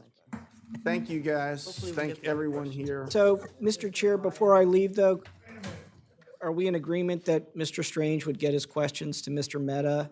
And I'm Well, happy, I'll work with you on a Okay. way to facilitate an expeditious dissemination of Mr. Strange's question. and we in a will appropriate endeavor format. then, we can try to endeavor to get written responses to you in advance of the 12th, if that's helpful.